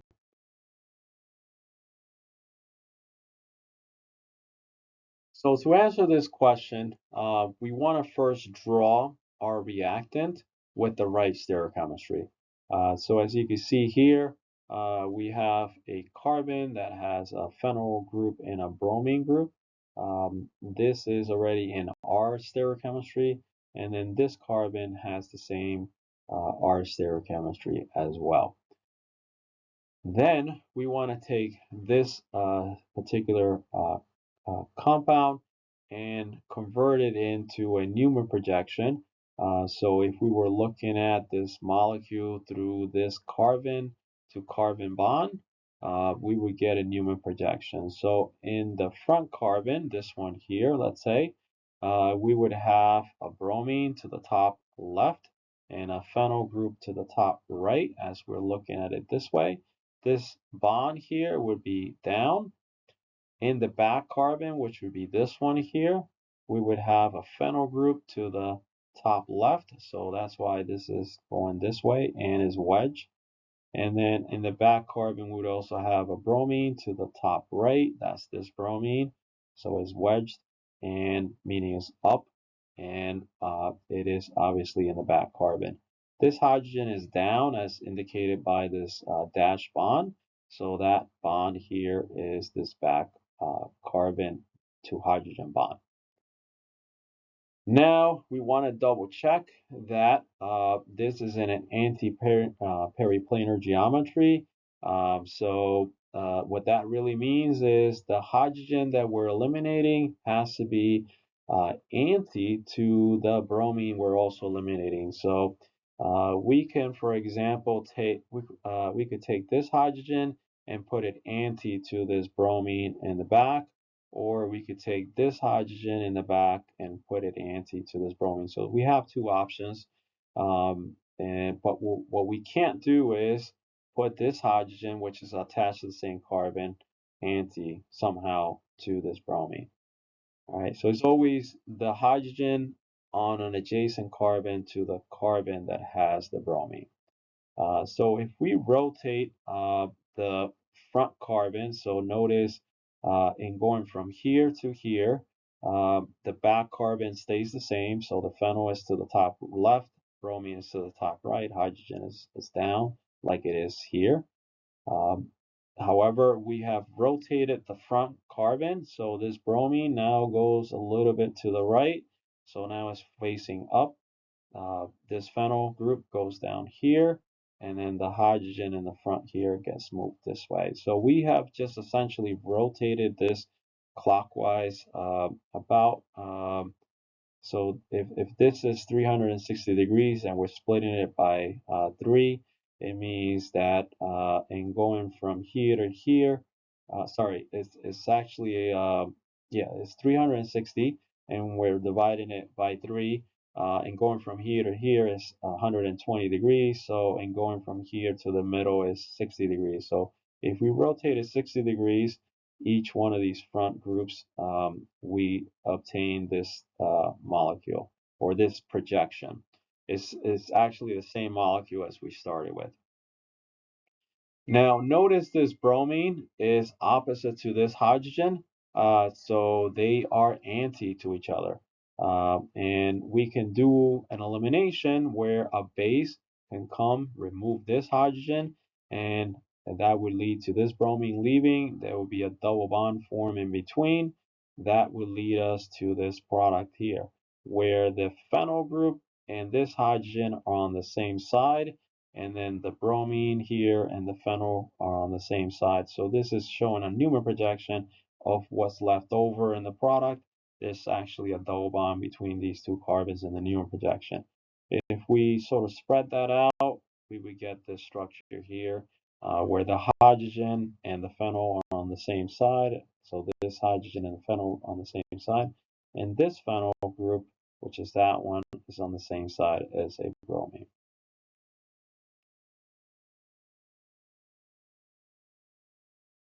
When it comes to cyclohexanes, the hydrogen and the leaving group we're eliminating in an E2 reaction must also be anti-periplanar. We use a term called transdiaxial, which when it comes to cyclohexanes is the same thing as anti-periplanar. So in other words, the hydrogen and leaving group have to be uh, diaxial and on opposite sides of the molecule for that to be true. So here we have an example of a carbon that has a leaving group, the chlorine, and it has also a hydrogen. There are an adjacent carbons. So if we go this way, we have a carbon that has a hydrogen. And if we go back, uh, we remember the circle represents another carbon that is on the back side. That carbon has a hydrogen. Notice that the chlorine and this hydrogen here are on opposite sides, so they're anti-periplanar to each other, or in other words, trans-diaxial to each other. If we were to rotate this Newman projection, we would see that the chlorine and this hydrogen are also trans-diaxial to each other or anti-periplanar. So this is what it looks like in terms of a chair conformation. The chlorine is transaxial to both of these hydrogens. So a base will come along and could easily remove one of these hydrogens, leading to a double bond there and eliminating this chlorine. Therefore, the E2 reaction would happen very easily. We could do the same thing with base removing this hydrogen and form a double bond there. Now, because of the fact that there's no substituents on this cyclohexane or cyclohexene, the double bond being here is the same as the double bond being there. Now, if either the hydrogen or the chlorine are equatorial, then we no longer have a transdiaxial situation. So as an example, this chlorine is equatorial, so it would not participate in an E2 reaction. So this is the chair conformation of that. We have equatorial chlorine. It is no longer transdiaxial to, let's say, this hydrogen here. So if we add a base in this particular chair conformation, we would not be able to do an E2 reaction. Here we have two compounds that show the importance of having transdiaxial groups that are going to participate in the E2 reaction. So first we have neomethyl chloride. So it's this molecule here. Here's the Newman projection. Here's the chair conformation. They're the same thing. We have a chlorine that is axial. And on the back carbon, the adjacent carbon, we have a hydrogen that is also axial. notice they're trans-diaxial. And so if we were to add base, such as sodium ethoxide, the base will come along, remove this hydrogen, and that would lead to forming a double bond there by eliminating the chlorine. So easy peasy, we get an E2 reaction fairly fast with this particular compound. Now, if we were to use methyl chloride, which is the name given to this compound, this is the Newman projection, this is the chair conformation. Methyl chloride has a equatorial chlorine. This chlorine obviously is not axial, so if we look at um, uh, the chair conformation, we would clearly see that as equatorial. So if we were to add base, such as sodium ethoxide, we would not get an elimination reaction. If we want to get any sort of E2 reaction, this chair conformation would have to ring flip to this chair conformation. Remember, every cyclohexane has two chair conformations. So if we have a group like a chlorine that is equatorial in one chair conformation, when we do a ring flip, the other chair conformation would have that group axial. So we see this equatorial hydrogen becomes axial. The other two groups, this one equatorial, this methyl group that is equatorial, would both also become axial. All right, so now we have this very high energy conformation. It is high energy because we have a isopropyl group, a methyl group, a chlorine, all of them in axial positions.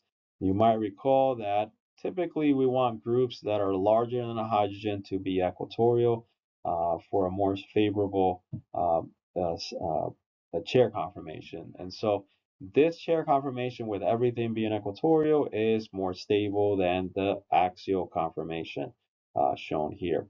But this particular chair conformation happens to have a hydrogen and a chlorine that are trans-diaxial to each other, which is a requirement for E2. So if we want to get any sort of E2 reaction, we have to go through this high energy conformation where the base can come along, remove this hydrogen, form a double bond there, eliminate the chlorine.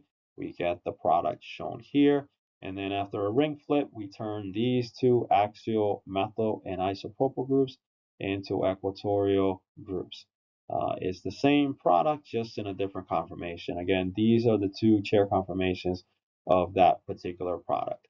The point here is the E2 reaction of methyl chloride is very slow because it has to first ring flip to a very high energy conformation, which then can do the E2 reaction. Compare that to neomethyl, which already has the most stable chair conformation in conformation that has hydrogen and a chlorine that are trans-diaxial to each other.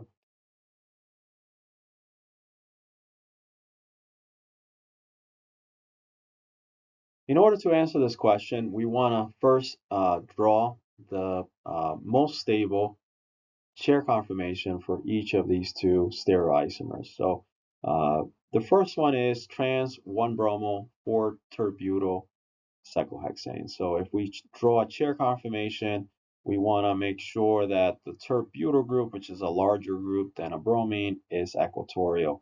And we can figure out which one is bigger by going at or looking at a table that has diaxial strain values. We would see that a terbutyl group is a bigger group than a bromine. But in this case, it doesn't really matter. The most stable chair conformation that has the terbutyl group and the bromine trans to each other would be this one shown here, where they're both equatorial to each other. Now, the cis isomer again would have the terbutyl group and the bromine on opposite carbons of the chair conformation because it's 1,4 substitution. Now, cis means that this terbutyl group is on the same side as this bromine. So we want to put both of them in the same molecule. Trans, they're facing opposite sides. Now with the cis stereochemistry, only one of these two groups gets to be equatorial. Again, if we look up the values of diaxial strain, we would find that the terbutyl group is bigger than a bromine. So we want to make sure that that one is equatorial. And then the bromine just is going to have to be in an axial position, even though it's not ideal. It would um, it would be a requirement in order to still have the cis isomer that we want to draw. Now, between these two, which one would react faster? Well, the bromine, notice, is equatorial in the trans isomer. That is not what we want for E2 reaction. So we would want to first convert this chair conformation into the other chair conformation of this compound. That would mean ring flipping it and turning this bromine into an axial position, this butyl group into an axial position. So when we add base to it, we can then do the elimination because the bromine is axial. But that required us to go through a less stable chair conformation of this compound, so that's not ideal. In the cis isomer, we already have a bromine that is axial. This hydrogen here is axial. So if a base is added, it will remove this hydrogen, form a double bond there, and eliminate this bromine. So the cis isomer has the most stable chair conformation already set up to do the E2 reaction. So we can predict that the cis isomer of this compound would react faster in the E2 than the trans isomer shown here. All right, now that we're done with the E2 reaction, let's cover the E1 reaction. So E1 stands for unimolecular elimination reactions or elimination unimolecular reactions, whichever one you want to think about. These are similar to the SN1 reactions, so they generally occur through the same reaction conditions. And so anytime you have an alkyl halide that is placed in conditions that will lead to SN1 reactions, it would also lead to E1 reactions. So they generally go hand in hand. So here's an example. We're using a terbutyl alkyl halide. If we put it in a protic solvent, the halogen would leave, form a carbocation, and then we would either get substitution to get this product, or we would get elimination by removing one of these hydrogens on the methyl groups, leading to a double bond, let's say there. So that would give you the E1 product. As shown here, and is true for most cases, usually SN1 would be favored over E1. So the conditions that lead to one will lead to the other, but usually SN1 products are favored over E1. The rate equation for an E1 reaction is first order overall, as shown by this equation. Rate is equal to K times the concentration of the alkyl halide. Very similar to an SN1 reaction.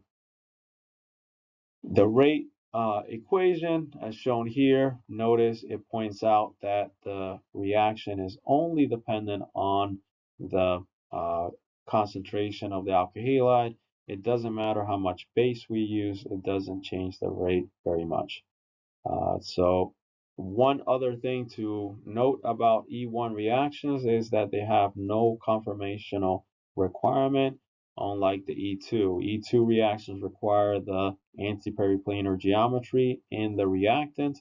We don't need to worry about that for E1 reactions. The E1 reaction mechanism occurs in two steps.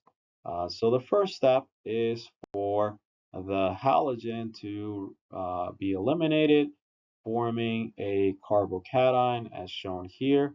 And then in a second step, the base would remove this hydrogen on an adjacent carbon to form a double bond there. The first step is rate determining or rate limiting, we get to the carbocation, and then the next step is really fast. There are differences in how cyclohexanes with halogens on them behave in an E1 reaction versus an E2 reaction. So on the left, we have ideal E2 conditions.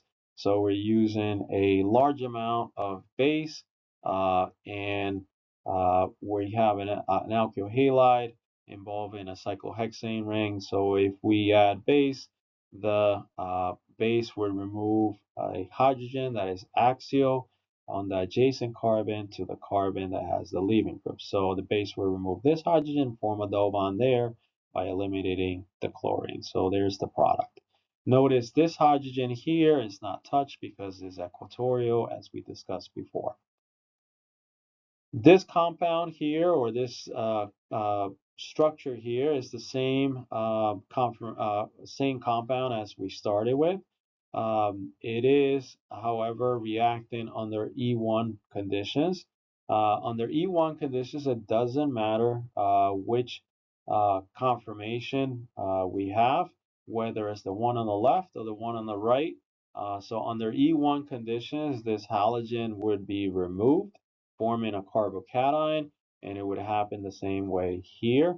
Um, the uh, the base would then remove a hydrogen on the adjacent carbons. So it could be this one or that one. We would get a double bond on the left, double bond on the right.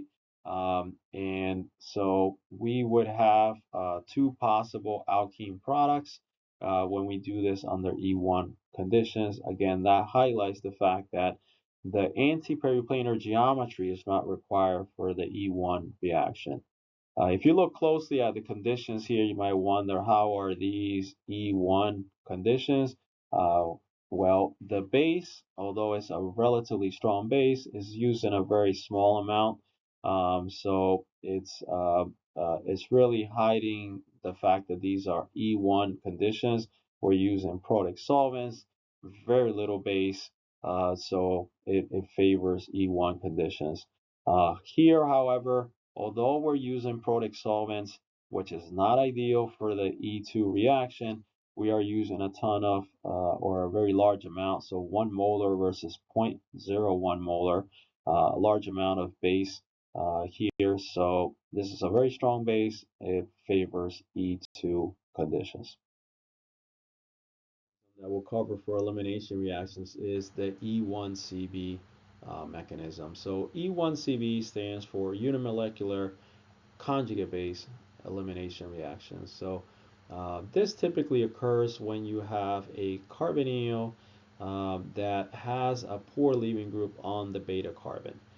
So this is the alpha carbon, the one next to the carbonyl, and then the next one over is the beta carbon. It would have a poor leaving group such as an OH group.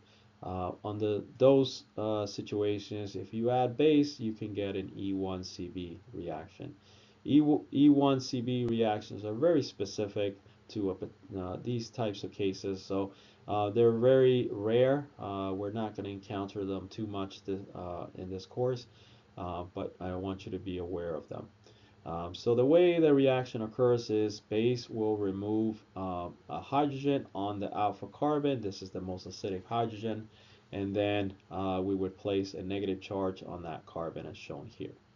That negative charge can be resonance stabilized by moving the electrons this way towards the carbonyl to get this other resonance form. Next up, the negative charge would now move to reform the carbonyl, push electrons this way to form the double bond there by eliminating this group. So we would get this as a product. There are a few variations of the details of this reaction where in some places the first step is shown as the rate determining step.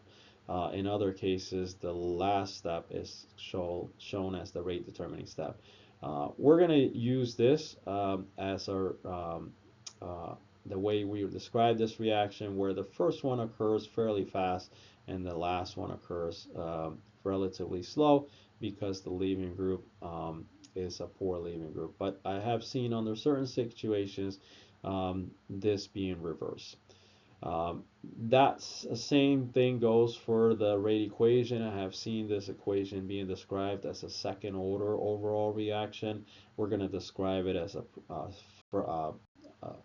first order, where only the concentration of the alkyl halide is important. And so the rate equation is drawn as rate is equal to a constant times the concentration of the alkyl halide.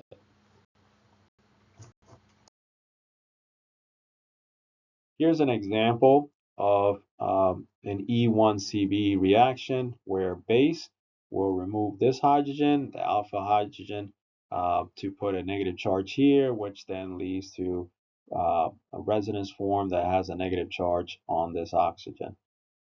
Then in a second step, we can eliminate the hydroxyl group on the beta carbon, so reforming the carbonyl, and then leading eventually to eliminating this leaving group.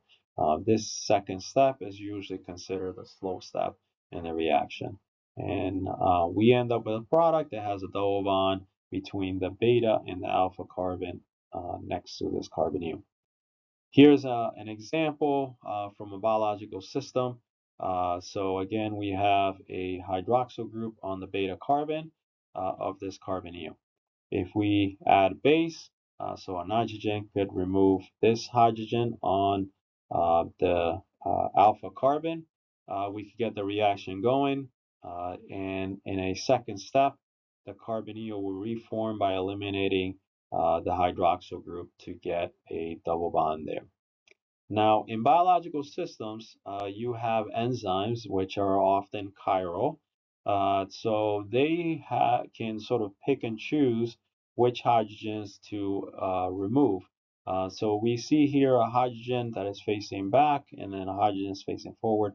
Only the one facing back is removed. That is because enzymes are chiral in nature, and so they can sort of react with molecules in a chiral way, removing a particular hydrogen on one side of the molecule versus another. Now that we have looked at the different mechanisms for elimination and substitution, let's do a comparison between the four more common mechanisms. So you may have noticed that the E2 and SN2 mechanisms are favored by the same conditions. That is, we have to have a strong nucleophile slash base in the reaction. Aprotic polar solvents also helps, but it's not as critical as having a strong nucleophile or base. E1, SN1 reactions will generally be favored if we lack a strong nucleophile. So having, for example, water or an alcohol will favor E1, SN1 reactions. Protic polar solvents will also help these types of mechanisms. Now, if you have the ideal conditions for an E1 or SN1 reaction, you're going to get a mix of the two mechanisms, and usually the product formed from the SN1 reaction would be the favored product. In the case of an E2 or SN2 reaction, you might get a mix of the two, but usually you can favor one over the other a little bit more based on a few factors. So sterics, for example, if you have sterically hinder alkyl halide or sterically hinder base, you typically get E2 reactions, while having unhindered alkyl halide, you usually will have primarily SN2 reactions. Now, in the middle of those two extremes are secondary alkyl halides, so it will depend a little bit on what nucleophile or base you're using. If you have weakly basic nucleophiles, such as iodine or one of the other halogens, if you have a nitrile or the azide ion or some sort of sulfur nucleophile, usually these are strong nucleophiles that are weakly basic, so they will favor SN2 reactions. We can get E2 reactions primarily from secondary alkyl halides if we use strongly basic nucleophiles. So good examples of that are molecules that have an oxygen with a negative charge, so OR or hydroxide. Usually those will favor elimination with secondary alkyl halides. Here's a few examples to illustrate the rules we just learned. If we have an unhindered alkyl halide and an unhindered nucleophile, you're going to get primarily SN2. So here's a primary alkyl halide with a base that is basically very unhindered. Notice also we're using a good solvent for SN2, which is DMSO. It's an aprotic polar solvent.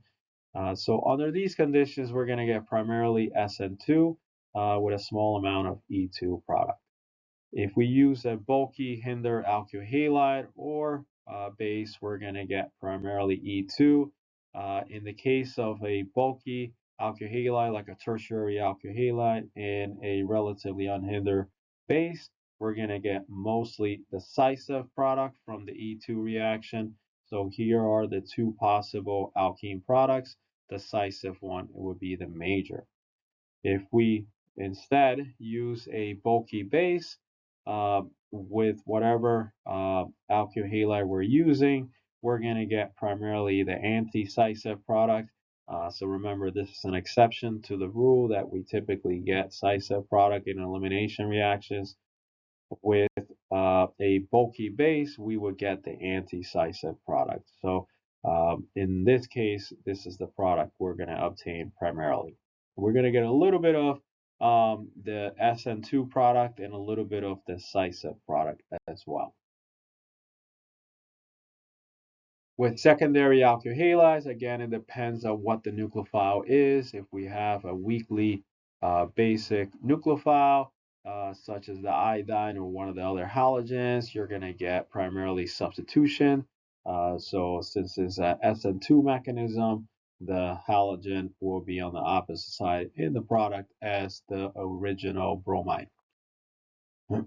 With a secondary alkyl halide, if we're using a strong base, then we're going to get primarily E2. So that happens with the hydroxide ion or the conjugate bases or alcohols. Those would typically give you E2. So it will be eliminating the halogen, and we're going to remove a hydrogen from the more substituted side. Or so there's two options. This methyl group has 3 hydrogens. This CH2 group has two hydrogens. These hydrogens are more sterically hindered. So we will get primarily the scisive product here, as shown in the product here. Very little of the SN2 product. In this question, we're going to try to predict which mechanism, SN1 or SN2, will likely be involved in the following two reactions. So in the top example, we have a secondary alkyl halide that is also benzylic, and we're using acetic acid as our reagent. In the bottom example, we have a primary alkyl halide and a reagent that is sodium methoxide, and we're also using DMF as a solvent. The top reaction here has a secondary alkyl halide that is benzylic.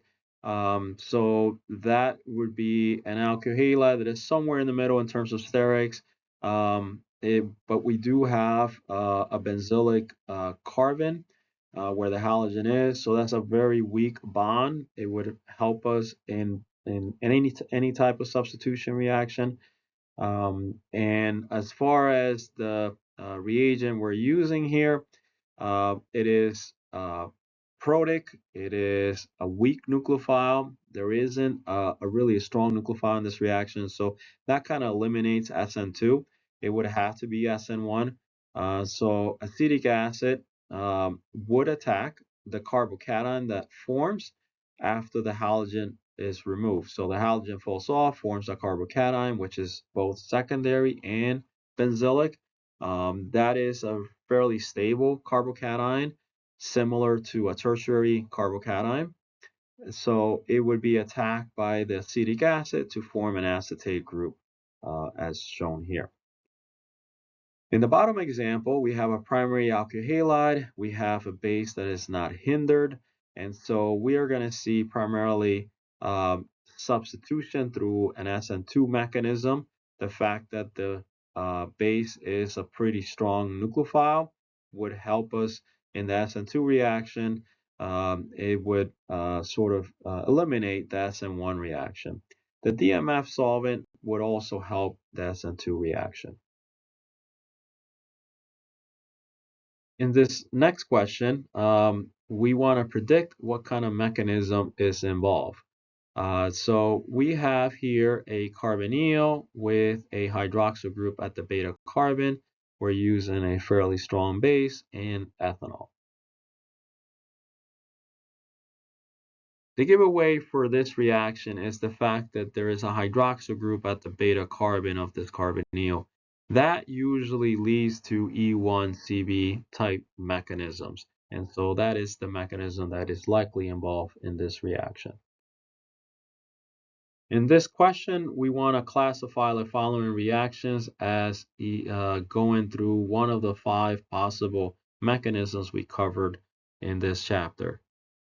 First, we have a secondary alkyl halide that's part of a cyclopentane ring being treated with a fairly strong base, sodium methoxide and THF. And in the second example, it's a secondary alkyl halide that is also benzylic with acetic acid and water. In the top example, we're using a strong base, so that sort of eliminates SN1 and E1 reactions. There's also no carbonyl that contains a hydroxyl group at the beta carbon, so that also eliminates E1CB. So between SN2 and E2, we want to think about what we learn about the 2 reactions. You might recall that for the SN2 reaction, we have to have a backside attack of the nucleophile. So it would have to get inside of the ring to eliminate this leaving group. Cyclopentane rings are very small, so anything smaller than a cyclohexane would prevent the nucleophile from effectively being inside of the ring and doing a substitution reaction. So we're going to get primarily elimination reaction here. So we're going to see mostly E2 as we should expect. In the bottom example, we have acetic acid and water. There is no strong nucleophile, so that basically leads us to SN1 and E1, where SN1 is the primary mechanism. So here we have also a secondary alkyl halide that is benzylic. That really helps us with the SN1 and E1 reaction because we're going to form a really stable carbocation.